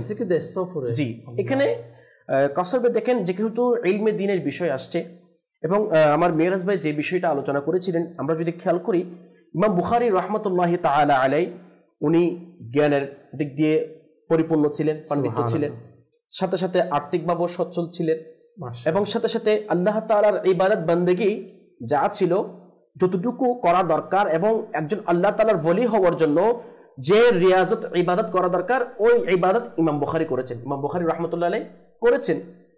কিন্তু এখানে একটা পয়েন্ট, যেমন একটা প্রবাদ বাক্য আছে, বৃক্ষ তোমার নাম কি, ফলে তার পরিচয়। এটা একটা প্রবাদ বাক্য, আমরা হয়তো সবাই জানি, বৃক্ষ তোমার নাম কি, ফলে তার পরিচয়। যে মিরাজ ভাই যেটা বলেছেন, ইমাম বুখারী রাহমাতুল্লাহি তাআলা আলাইহির আম্মি জান খুবই নেককার ছিলেন, আল্লাহওয়ালা ছিলেন। শুধু আম্মি জান নয়, ইমাম বুখারী রাহমাতুল্লাহি তাআলা আলাইহির বাবাও কিন্তু আল্লাহওয়ালা ছিলেন, আল্লাহর ওলি ছিলেন, অনেক বড় মুহাদ্দিস ছিলেন। আচ্ছা, ওনার জীবনের মধ্যে পাওয়া যায়, উনি যখন ইন্তেকাল করবে, ইনার আব্বাজান বুখারী রাহমাতুল্লাহি তাআলা আলাইহির আব্বাজান যখন কি করবেন, ইন্তেকাল করবেন, উনি নাকি বলছেন যে আমার জানা মতে আমি মৃত্যুর পরে যে সমস্ত সম্পদ আমার রেখে যাচ্ছি, ওই সম্পদের মধ্যে সন্দেহ করার মতো কোনো এক টাকাও নেই। আল্লাহ, মানে একটা দিরহামও, মানে যা সম্পদ রেখে গিয়েছেন সমস্ত সম্পদ হচ্ছে কি হালাল। হালাল। দেখেন কসার ভাই, এটা বলার উদ্দেশ্য হচ্ছে, আজকে আমরা দেখা যায়, হ্যাঁ, অনেক সময় যে বা বিভিন্ন পরামর্শ বা ভালো একটা মন মানসিকতা তৈরি হওয়ার পরও আমরা আমাদের সন্তানদেরকে ইসলামী শিক্ষায় শিক্ষিত করি, জ্ঞান অর্জন করার জন্য পাঠাই। কিন্তু ওই জ্ঞান অর্জন করার জন্য যেটা আমাদের ইনকাম সোর্স, আমি যেটা ইনকাম করি, সেটা ব্যবসা হোক, চাকরি হোক, ওই ইনকামটা হালাল কিনা, এটা আমাদের দেখার বিষয়। কারণ দেখেন যে ইমাম বুখারী রাহমাতুল্লাহি তাআলা আলাইহি আম্মি জানো আল্লাহওয়ালা ছিলেন, নেককার ছিলেন, এবং উনার আব্বি জানো এমন নেককার ছিলেন, এমন আল্লাহওয়ালা ছিলেন, উনি মৃত্যুর পরে বলে যাচ্ছেন যে একটা টাকাও সন্দেহের মতো নেই। তাহলে উনি কেমন হালাল রিজিক তালাশ করেছেন, এটা আমাদের একটা বোঝার বিষয়। সেই জন্য আমরা হালাল রিজিক তালাশ করি, কারণ হারাম কখনো আমাদের জন্য ভালো বয়ে আনবে না, এবং হারামের ফলাফল কখনো ভালো হতে পারে না। এবং কবরে যাওয়ার আগে যদি আমি হারাম রেখে যাই, তাহলে আমার সন্তান এগুলাকে, হাদিসে মুবারকের মধ্যে আছে যে হালাল বস্তুর জন্য হবে হিসাব, আর হারাম বস্তুর জন্য হবে আযাব। তাহলে যেখানে হালাল বস্তুর জন্য হিসাব হবে, সেখানে আমাদের হারাম বস্তুর জন্য কেমন আযাব হবে? একটা হচ্ছে যে আমি দুনিয়ার মধ্যে হারাম ইনকাম করলাম, তার একটা হিসাব, আর হচ্ছে এত হারাম ইনকাম করার পর এগুলো রেখে গেলাম সন্তানরা কাছে, এটার দায়ভার কে নিবে? কবরের দিয়ে এসে কে আমাদের জিজ্ঞেস করবে না? মা বাবারা এসে ধরবে যে আমাদের কেন আপনি হারাম খাওয়াচ্ছি। এবং আরেকটা কথা হচ্ছে, দেখেন, আমি চাই যে আমার সন্তানরা ভালো থাকুক দুনিয়ার মধ্যে, তারা আল্লাহওয়ালা হোক।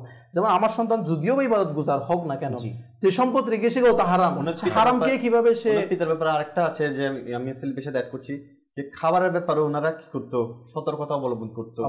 হারাম তো খেতোই না, কোনো কিছুকে সন্দেহ লাগলে সেটা দৌড়ও দেখতো না, সন্দেহ লাগলে শুধু। আর আমরা তো এখন বাছাই করি না, যাচাই বাছাই সামনে এসেছে, সন্দেহ তো দূরে থাক, যাচাই বাছাই করি না, পাইছি আর খাওয়া শুরু করছি, খাইতেই আছি। এই খেতে খেতে এমন একটা অবস্থা যে আমাদের খাওয়াতেই দিন শেষ, আর ইলমের দিনের কোনো কথাই আমাদের থাকলো হারাম না হালাল কিছু দেখলাম না। মাশাআল্লাহ, কিতাবের মধ্যে আছে এরকম, যদি আমাদের রিজিকটা হালালের হয়, তখন আমাদের অন্তরটা হালালের দিকে যাবে, অর্থাৎ ইবাদতের দিকে যাবে। যখন আমাদের রিজিকটা হারামের হবে, তখন আমরা যত চেষ্টা করি না কেন, যদি আমরা নামাজ পড়ি, কিন্তু দেখা যায় আমাদের মন নামাজের মধ্যে ইবাদতের মধ্যে লাগে না। এটার কারণ যদি আমরা খুঁজে বের করি না, তাহলে দেখা যাবে আমাদের ইনকামের মধ্যে হারাম রয়েছে। হারামের কারণে আমাদের মনটা ইবাদতের দিকে যায় না, ঝুঁকছে না, ইবাদতের দিকে ঝুঁকছে। মাশাআল্লাহ, এখানে যেহেতু এটা তো ঠিক আছে, অবশ্যই সেই জন্য হালাল ইনকাম আমাদের অবশ্যই করতে হবে। তো ইমাম বুখারী রহমতুল্লাহ তাআলা আলাইহির জীবন থেকে আরেকটি বর্তমান প্রেক্ষাপট অনুযায়ী আমাদের মুসলমান জাতির জন্য অনেক বড় একটি শিক্ষা। কেমন শিক্ষা? যেমন আল্লাহ পাক রব্বুল আলামিন পবিত্র কালামুল্লাহ শরীফের মধ্যে ইরশাদ করেছেন, আহাল্লাল্লাহুল বাইআ ওয়া হাররামার রিবা, ব্যবসাকে হালাল করেছেন, সুদকে কি করেছেন? হারাম করেছেন। দেখেন যে ব্যবসা করা এটা অনেক বড় সুন্নাত মুবারাকা। অবশ্যই সাহাবায়ে কেরাম আলাইহিম রিদওয়ান ব্যবসা করেছেন। যেমন আমাদের ইমাম হানাফি মাযহাবের ইমাম আযম আবু হানিফা রাহমাতুল্লাহি তাআলা আলাইহি উনি কি করেছেন? ব্যবসা করেছেন। তার মধ্যে ইমাম বুখারী রাহমাতুল্লাহি তাআলা আলাইহির পিতার রেখে যাওয়া অধিকার সূত্রে যে সম্পত্তি পেয়েছেন, যেহেতু অনেক আর্থিকভাবে সচ্ছল ছিলেন, তো ওই ক্ষেত্রে ইমাম বুখারী রাহমাতুল্লাহি তাআলা আলাইহি ইলমি দ্বীনও শিখেছেন, ইলমি দ্বীনের চর্চাও করেছেন এবং প্রচার প্রসারও করেছেন, সাথে সাথে দুনিয়ার মধ্যে রিজিকও হালাল রিজিকের তালাশ করেছেন এবং ওই রিজিক তালাশ করার জন্য ব্যবসা করতেন। আচ্ছা, তো একদিন ওনার জীবনের মধ্যে পাওয়া যায় কিছু ব্যবসায়ী ওনার কাছ থেকে মাল কেনার জন্য আসলো। ইমাম বুখারী রাহমাতুল্লাহি তাআলা আলাইহির কাছে মাল কেনার জন্য আসলো। আচ্ছা, ওনাদের সাথে যে মাল বিক্রি করবে উনি 5000 দিরহাম দিয়ে কি করলেন? একটা চুক্তি করলেন যে মালটা আমি 5000 দিরহাম দিয়ে কি করব? বিক্রি করব। অর্থাৎ ইমাম বুখারী রাহমাতুল্লাহি আলাইহি তাদের কাছে বিক্রি করব। আচ্ছা আচ্ছা, চুক্তি করার পর কিন্তু মালটা নেন নাই, রয়ে গেল ওনার কাছে। তারপরের দিন আর কিছু মানুষ আসলো অর্থাৎ ওই মালটা ক্রয় করার জন্য। তখন তারা কিন্তু তার ডবল দাম দিল, 10,000 দিরহাম দিতে পারে। অর্থাৎ প্রথম দিন যারা আসছিলেন ওনারা চুক্তি হলো 5000 দিরহাম এবং দ্বিতীয় দিন যারা আসছিল তারা এর ডবল লাভ দিব বলছে, অর্থাৎ কত? 10,000 দিরহাম অফার করলো। কিন্তু আলহামদুলিল্লাহ আমার ইমাম বুখারী রাহমাতুল্লাহি তাআলা আলাইহি কেমন আল্লাহওয়ালা ছিলেন, কেমন নেককার ছিলেন, উনি বললেন যে আমি যে অন্তরের মধ্যে নিয়ত করেছি ওই নিয়তকে পরিবর্তন করি না। দেখেন এই বিষয়টা, দেখেন 5000 টাকা অতিরিক্ত লাভ হচ্ছে, ডাবল হচ্ছে। এরপর ইমাম বুখারী রাহমাতুল্লাহি তাআলা আলাইহি মুখের যেটা জবান দিয়েছেন, কথা দিয়েছে, কি করেন না, ওয়াদা খেলাফ করেন না। আমরা তো এখন বর্তমান সময়ে এটা বলার উদ্দেশ্য হচ্ছে আমরাও অনেক বড় বড় ব্যবসায়ী আছি, আমরাও বড় বড় কি আছি, ব্যবসা করি, কিন্তু দেখা যায় যে হালাল পন্থা যেটা আমাদের ব্যবসা করা দরকার সেভাবে আমরা করছি না। এরকম যদি পরিস্থিতি আসে না, আরে ভাই তোমার চাইতে দ্বিগুণ দিতে বলেছিল আমাকে, তোমাকে কেন আমি সেটা দেশে বিক্রি করব দিব, প্লাস কথা দিয়েছি কি হয়েছে, বিভিন্ন মিথ্যা কথা বলে, বিভিন্ন অজুহাত দেয় তার কাছে না বিক্রি না করার জন্য। কারণ যে দ্বিতীয় জন যিনি আসছেন তিনি চুপ ডবল লাভে বেশি দামে আমাকে দিচ্ছেন, মালটা ক্রয় করছেন, আমার লাভবান বেশি হবে। কিন্তু দেখেন ইমাম বুখারী রাহমাতুল্লাহি তাআলা আলাইহি আখলাকের মধ্যে কেমন ছিল যে যেন আমি যে কথা দিয়েছি ওই কথা যেন নড়চড় না হয়, আমি যে ওয়াদা দিয়েছি ওই ওয়াদার জন্য খিলাফ না হয়। তো সেই জন্য আমরা বর্তমানে যারা ব্যবসায়ী রয়েছি আমাদেরও চিন্তা করা উচিত। আর ইমাম বুখারী দেখেন এখান থেকে আরেকটা মাদানী ফুল, আজকে তো আমরা চিন্তা করি ডাবল লাভ করব। জি, দেখেন ইমাম বুখারী চাইলে পারতেন ডাবল লাভ করতে, কিন্তু করেন নাই। যেটা সীমিত লাভ আমার হচ্ছে অতটুকুই কি করেছেন? লাভ করেছেন। কিন্তু বর্তমান সময় যদি আমরা দেখি কিভাবে অধিক পরিমাণে লাভ করা যায়, গুদানজাত করে বিভিন্নভাবে কি সিন্ডিকেট করে। যদি বলেন মানুষকে কিতাবের মধ্যে আসছে যে ইসলামের মধ্যে বলছে তোমার বিপদের মধ্যে মানুষকে সাহায্য করো, আর এখন মানুষ বিপদের মধ্যে ভাইরাসের মধ্যে আক্রান্ত, এই প্যান্ডামিক সিচুয়েশনের মধ্যে আক্রান্ত, সুযোগ পেয়েছি ডাবল লাভ নিয়ে ফেলছি, সবাই গাড়ি ভাড়া ডাবল, কোনো কিছু মাল প্রোডাক্ট ডাবল, মানে সুযোগ পেয়ে আজকে আমরা কেমন এমন একটা অবস্থা। আসলে সেলিম যেটা বলেছে যে দেখেন ইমাম বুখারী রাহমাতুল্লাহি আলাইহি ওনার নিয়ত থেকে কিন্তু পিছপা হননি, কথা দিয়েছি আমি। আসলে দেখা যায় যে নিয়ত তো নাই, নিয়তে কুমতলব তো আছে, পাশাপাশি লাভও করবে, ধোঁকাও দেওয়ার চেষ্টা করবে, আল্লাহ পণ্যে ধোঁকা দেওয়ার চেষ্টা করবে, বেজাল দেওয়ার চেষ্টা করবে। দেখেন এগুলা কার্যর করছি একটু বেশি টাকা পাওয়ার জন্য, হয়তো আমি ধোঁকা দিলে একটু মাল কম দিলে একটু থাকবে, আসলে এগুলো থাকে না, এগুলো আমার কোনো না কোনো ভাবে আমার চলে যায়। তো আমরা বুঝতে পারি না। আসলে আমরা যদি অল্প ইনকামে তুষ্ট থাকতাম তাহলে আসলে আমাদের দাওয়াত ইসলামের মকসদও বৃথা হবে, আমাদের আলোচনাও বৃথা হবে যদি ওই মকসদে আমরা না দাঁড়াই। সেটা হচ্ছে আসলে ইলমে দ্বীন থাকতে হবে সবাইকে, আর ইলমে দ্বীনের গুরুত্ব বোঝাতেই আজকের আলোচনা। আল্লাহর ওলিরা, আমরা তো ইমাম বুখারী রাহমাতুল্লাহি তাআলার মতো হাদিস সনদ সংগ্রহ করার হাদিসের তৈরি করতে পারবো না, কিন্তু ওনাদের রেখে যাওয়া এই হাদিসে মুবারাকগুলা, ওনাদের রেখে যাওয়া আল্লাহর নবী করিম সাল্লাল্লাহু আলাইহি ওয়াসাল্লামের জীবনী পড়া এবং মাসালা জানা, এগুলো আমাদের জন্য গুরুত্বপূর্ণ ভূমিকা পালন করে, ব্যবসার ক্ষেত্রে হোক, চাকরির ক্ষেত্রে হোক। দেখেন আমরা তো এরকম কষ্ট করছি না, এখন আর কষ্ট না, এখন ইলমে দিন শেখার জন্য উন্নত যানবাহনের ব্যবস্থা হয়েছে, ওনারা কত কষ্ট করে যেত।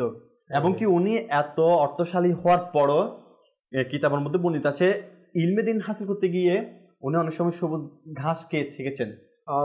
আর ওনার এমন অবস্থা ছিল যে শুকনা রুটি খেতে খেতে খেতে খেতে এমন অবস্থা হয়েছে, কখনো শুকনা রুটি দুটা, কখনো একটা, কখনো তিনটা, এভাবে খেতেন।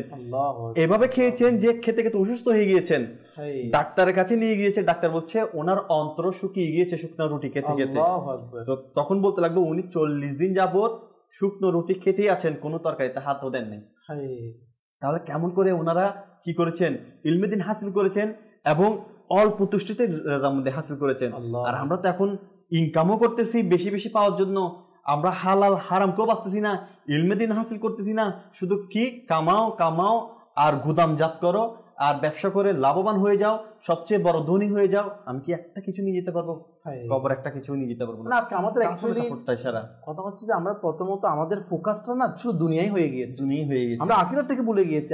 আমার প্রথম পরিচয় আমি মুসলমান, আমি মুমিন রয়েছে, আমি বিজনেস করছি, আমি জব করছি, প্রত্যেকটা ক্ষেত্রে আমার প্রথম পরিচয় আমি মুসলমান। আর মুসলমানকে কিভাবে চলতে হবে? ইখলাস তাকওয়া নিয়ে চলতে হবে। মুসলমানের বৈশিষ্ট্য কি?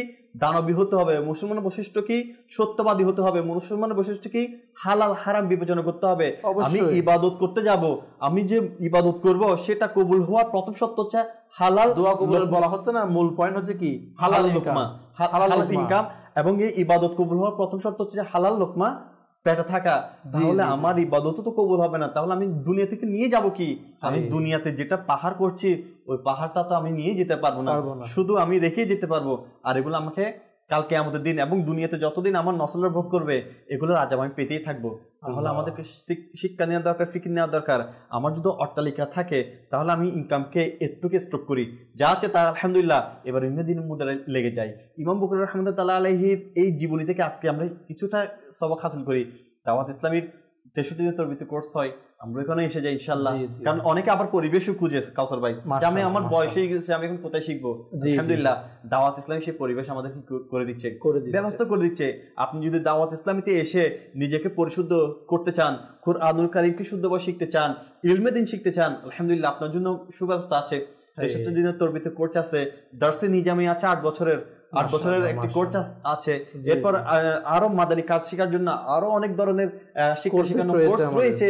তা আপনারাও যদি মাদানী চ্যানেলের মাধ্যমে স্ক্রিনে দেওয়ার নাম্বারে যদি কল দিয়েও যদি আমাদেরকে যোগাযোগ করেন, ইনশাআল্লাহ আপনাকে পথ দেখিয়ে দেওয়া হবে। কিন্তু আমাদের আগ্রহটা, আমাদের ইচ্ছাটা, প্রতি আমার আগ্রহ, ইসলামের সঠিক শিক্ষা অর্জন করার আমার আগ্রহ থাকতে হবে। কারণ মৃত্যু আমাদের পিছে ছুটছে আর আমরা ছুটছি কার পিছে? ইনকামের পিছে। এখন এটা হালাল নাকি হারাম? ইনকাম করি, অবশ্য করি, চাকরি করি, কিন্তু হালাল ইনকামটা এটা আমাদের মেইন উদ্দেশ্য থাকতে হবে না, যেটা কিন্তু ইনাদের ছিল। এবং আরেকটা পয়েন্ট সেটা হচ্ছে যে ইনার কিন্তু সম্পত্তি ছিল, ইনার স্বাবলম্বী ছিল, এগুলোর পিছনে পড়ে ইনি ইসলামকে ভুলে যাননি। অবশ্যই। আর কেমন ইনি ইসলামের প্রতি, হাদিস শরীফের প্রতি কেমন আকৃষ্ট হয়েছে, আজকে ইনার মাধ্যমে দুনিয়াবাসী কি উপকার লাভ করছে না সেলিম ভাই? জি অবশ্যই, সেটা তো আছে। সাথে সাথে যেটা বড় ওই মিরাজ ভাই খাবারের ব্যাপারে যেটা বললেন, ওটা হচ্ছে 40 বছর, অর্থাৎ 40 বছর লাগাতার শুকনা রুটি খেয়েছেন। 40 বছর। জি, তাহলে উনি কেমন আল্লাহওয়ালা ছিলেন, সম্পদ ছিল, সবকিছু ছিল, এরপর একদিন দুই দিন না। তো ওনার জীবনের মধ্যে উনি যখন ইন্তেকাল করবেন, শেষ মুহূর্ত চলে আসলো, উনি মানে একটা নিজেকে নিজে বলছেন, আমার ইন্তেকালের পরে আল্লাহ তাআলা আমার কাছে গীবত করার যেটা একটা হিসাব, এটা নেবেন না। আচ্ছা, কারণ কি? দেখেন আমার ইমাম বুখারী রাহমাতুল্লাহ কেমন ছিলেন, নিজেই বলছেন যে আল্লাহ পাক রব্বুল আলামিন গীবতের যেটা হিসাব এটা আমার কাছ থেকে নেবেন না। এর কারণ কি? উনি বলছেন আমি কোনোদিন গীবত করিনি। মানে একজন ব্যক্তি কিভাবে হলে কনফিডেন্স কেমন না, উনি বলছেন যে কখনো বলিনি, মানে আল্লাহ পাক রব্বুল আলামিন আমার কাছ থেকে গীবতের হিসাব নেবেন না। কেন? আমি গীবত করিনি কোনোদিন। কারণ তাহলে দেখেন কাউসার ভাই, আমার ইমাম বুখারী রাহমাতুল্লাহ তাআলা আলাইহি কেমন আল্লাহওয়ালা ছিলেন। এই গীবত বিষয়টা আজকে যদি আমরা খেয়াল করি, আমি আমার দিকে দেখি, আমরা সবাই সবার দিকে দেখি আচ্ছা এই বেদিটা মারাত্মক, গীবত করা, অপরের গীবত করা, সমালোচনা করা, বলতে মানে মানুষের দোষগুলো যে অনুপস্থিতি অন্যের কাছে বলে দেওয়া। আচ্ছা, এই বিষয়টা আজকে আমাদের সমাজের মধ্যে বেশি দেখা যায়। তো এটা আমাদের থেকে অনেকে বলবে হুজুর আমি তো বলি না, আমি তো শুনি যায় না। জি, আমি তো বলি না, কেউ বলছে আমি শুনছি যে না মজা নিচ্ছে আর কি, আমি তো বলতেছি এটা উচিত নয়, এটা বলাও উচিত নয়, শোনাও উচিত নয়। দুজনের কিন্তু সেম গুণ আছে, সমান অপরাধ হবে। যেমন হাদিসে মুবারকার মধ্যে আসছে আল গীবাতু আশাদ্দু মিনাজ জিনা, অর্থাৎ গীবত করা জিনার চেয়ে তার মারাত্মক গুণ। নাউযুবিল্লাহ, গীবত করা। তো সেই জন্য দেখেন আমি কার গুণ গীবত করছি, কার সমালোচনা করছি, সে তো আমার ভাই। সেই জন্য আমরা অন্যের সমালোচনা না করি, নিজের সমালোচনা দেখি। যেহেতু আমি শুরুতে বলেছিলাম আজকে আমরা এমন একজন ব্যক্তির জীবন নিয়ে আলোচনা করছি যিনাকে সবাই মানে।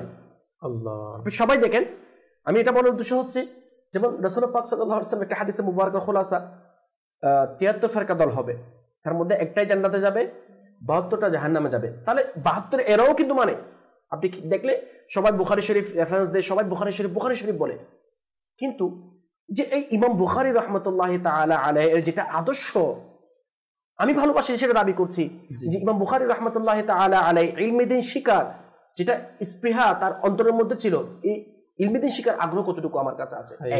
দ্বিতীয়ত কথা হচ্ছে আজকের যেটা মূল আলোচনার মূল পয়েন্ট যেটা আমি খেয়াল করলাম, দেখেন আল্লাহ পাক রব্বুল আলামিন ইমাম বুখারী রাহমাতুল্লাহি তাআলা আলাইহিকে দুনিয়াতেও কামিয়াব করেছেন, পরকালে অবশ্যই কামিয়াব হবেন।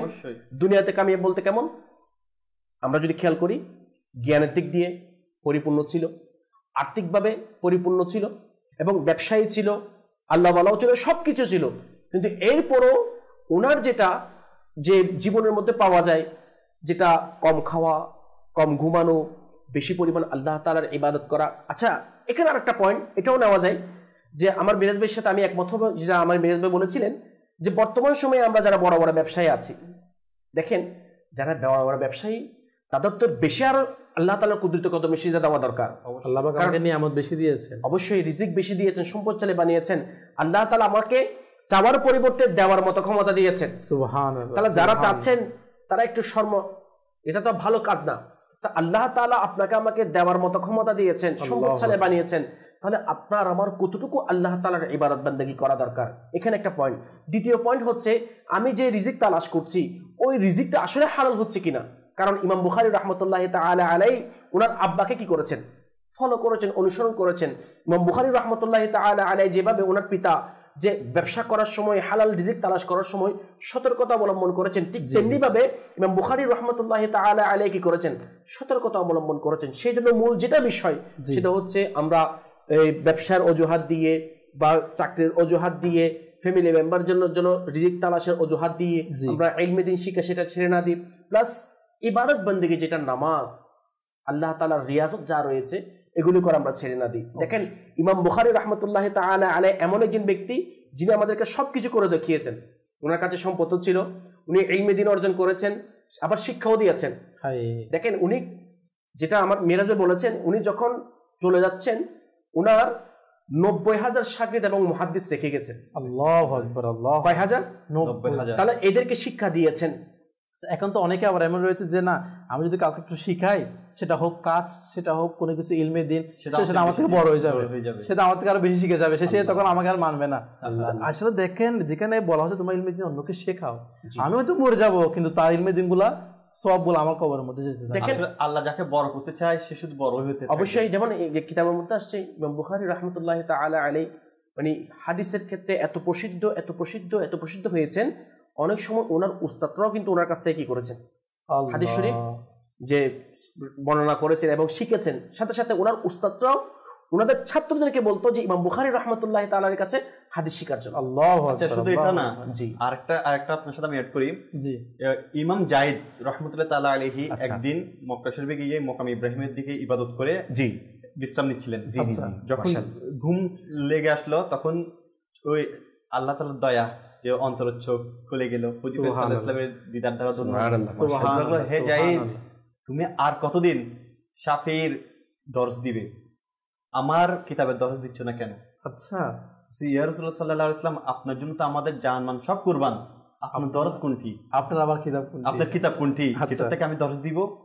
বললো ইমাম বুখারীর কিতাবই আমার কিতাব। সুবহানাল্লাহ, সুবহানাল্লাহ, কেমন গ্রহণযোগ্য, কেমন গ্রহণযোগ্য। আর একটা কথা বললেন না সেলিম ভাই, যে ওনাদেরকে ওনারা দুনিয়াতেও আল্লাহ তাআলা রেজা হাসিল করেছে, পরকালও পাবে, এটার প্রমাণ তো দুনিয়াতেও দিয়ে গেছেন। এটা তো বলা হয়েছে যখন উনি জাহিরভাবে অফাত হয়েছেন, আচ্ছা, অফাত হওয়ার পর ওনার মাটি থেকে, কবরের মাটি থেকে নিষ্কাম এমন খুশবু আসতেছিল, মানুষ এগুলা কি করতেছে, নিয়ে নিয়ে চলে যাচ্ছে ওনার কবর থেকে।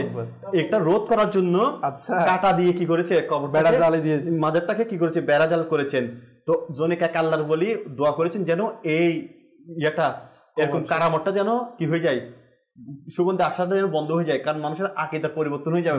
তো মানুষ হয়তো মারামারি করবে যে আমি নিয়ে যাবো, আমি নিয়ে যাবো। হ্যাঁ, কেমন রাজামন্দি আল্লাহ তাআলার মানে হাসিল করেছেন, যে ওনার দুনিয়াতে জাহির ওফাত হওয়ার পরও খুশবু আসতেছিল যে মানুষ মাটিগুলো নিয়ে চলে যাচ্ছে। মানে দেখেন না, ইনাদের সাথে যারা সংস্পর্শে গিয়েছে তারাও দামি হয়েছে, মাটি যেটা ওনার সাথে লেগেছে সেটাও দামি হয়েছে। আবার এখানে হাদিস মুবারাক, এই যে স্বপ্নের কথা যেটা বললাম, যে ইমাম বুখারী রাহমাতুল্লাহ আল্লাহ রাসূল নিজে বলতেছেন আমার কিতাব। হ্যাঁ, তাহলে বুঝতে হবে ইমাম বুখারী রাহমাতুল্লাহ আলাইহি কিতাবটা কেমন প্রসিদ্ধ, এটার প্রতি জ্ঞান রাখা আমাদের জন্য কত ভূমিকা রাখে, কতটুকু জরুরি। আমরা তো এমনি শুনি, কিন্তু কখনো আমরা ইমাম বুখারী শরীফ হয়তো আমরা তুলেও ধরি নাই, পড়েও দেখি নাই। তা আসলে আমাদেরকে উচিত যে ইমাম বুখারী রাহমাতুল্লাহ আলাইহি রেখে যাওয়া এই সহিহ বুখারী শরীফটাকে অধ্যয়ন করা। আসলে অধ্যয়ন করলে তো আমরা কিছু শিখতে পারবো, আর শিখলে তো আমরা কি এটা বাস্তবায়ন করতে পারবো। এবং এটাই হচ্ছে কিন্তু মূল পয়েন্ট না আমাদের, এটা শিক্ষণীয় বিষয় ইনাদের থেকে, জীবনী থেকে।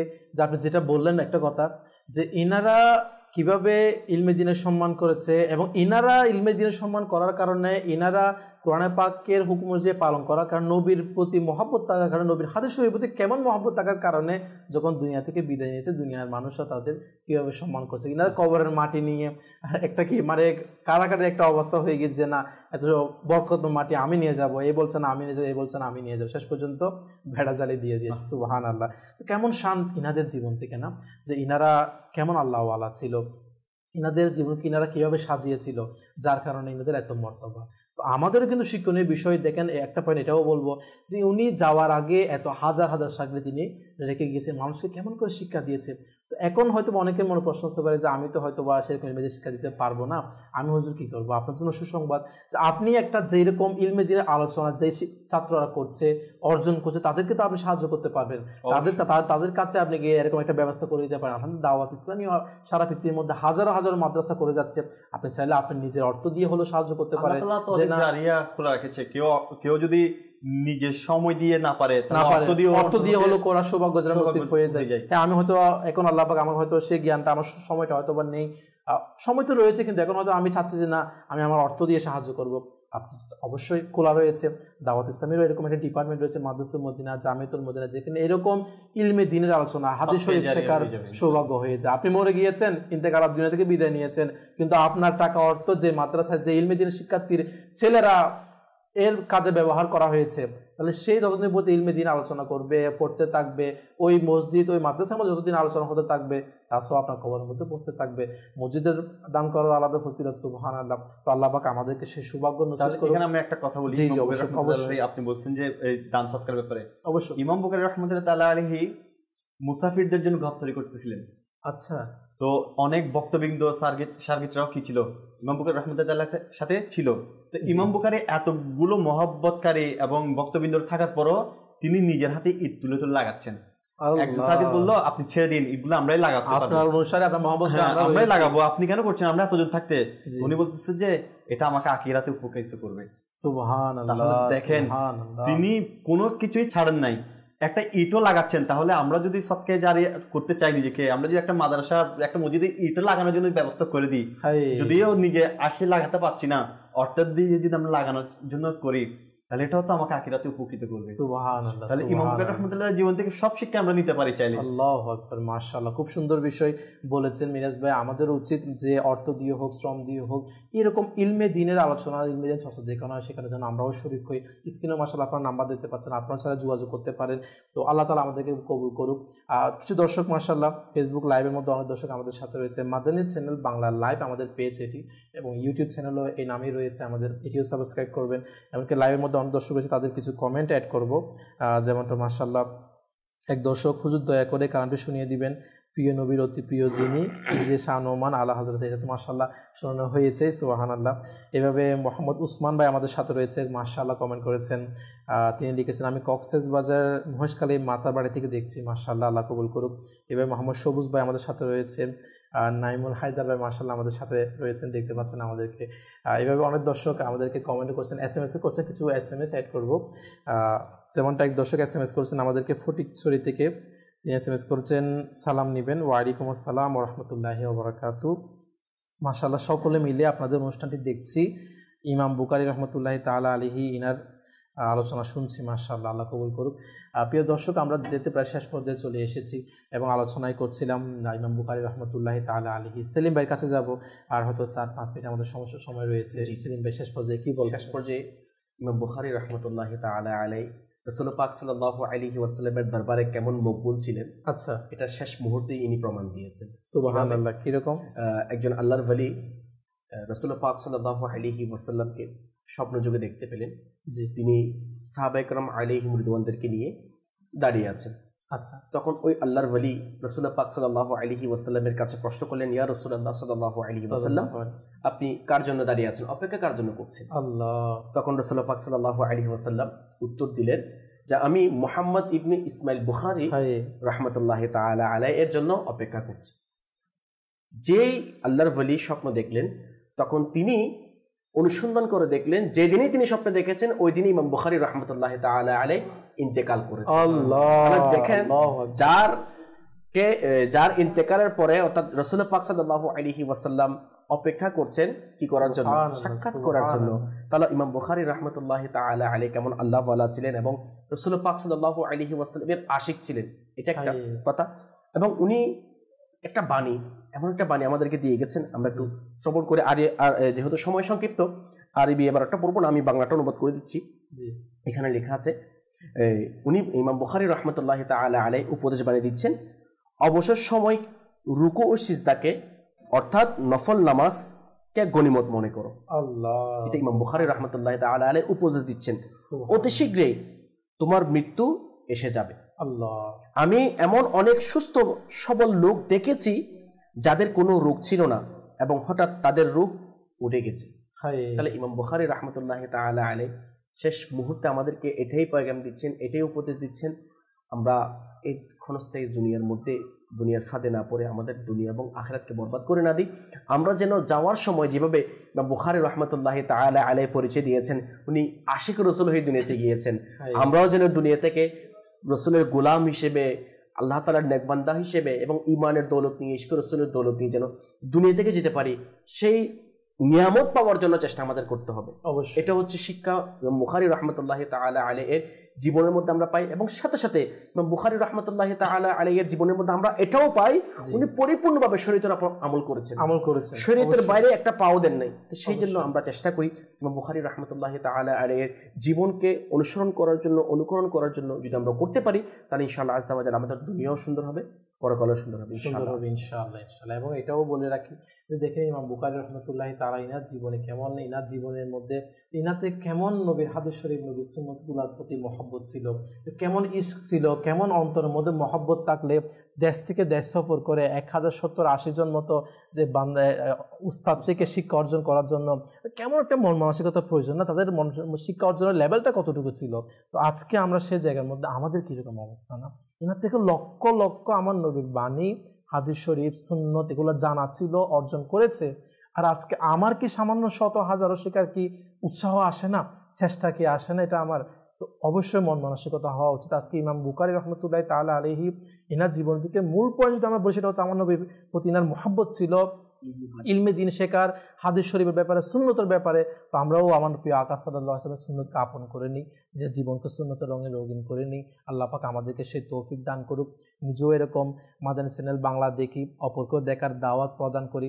আল্লাহ পাক আজকে অনুষ্ঠান শুরু থেকে শেষ পর্যন্ত আমরা যা কিছু শুনেছি বা শিখেছি তা অপরকে পৌঁছে দিয়ে নেকি হাসিল করার তৌফিক দান করুক। আমিন। বিজাহি নবীল আমিন সাল্লাল্লাহু তাআলা আলাইহি ওয়া আলিহি ওয়াসাল্লাম। মাদানী চ্যানেল বাংলা দেখতে থাকুন। সল্লু আলাল হাবিব সাল্লাল্লাহু তাআলা আলা মুহাম্মদ সাল্লাল্লাহু আল্লাহ ওয়ালা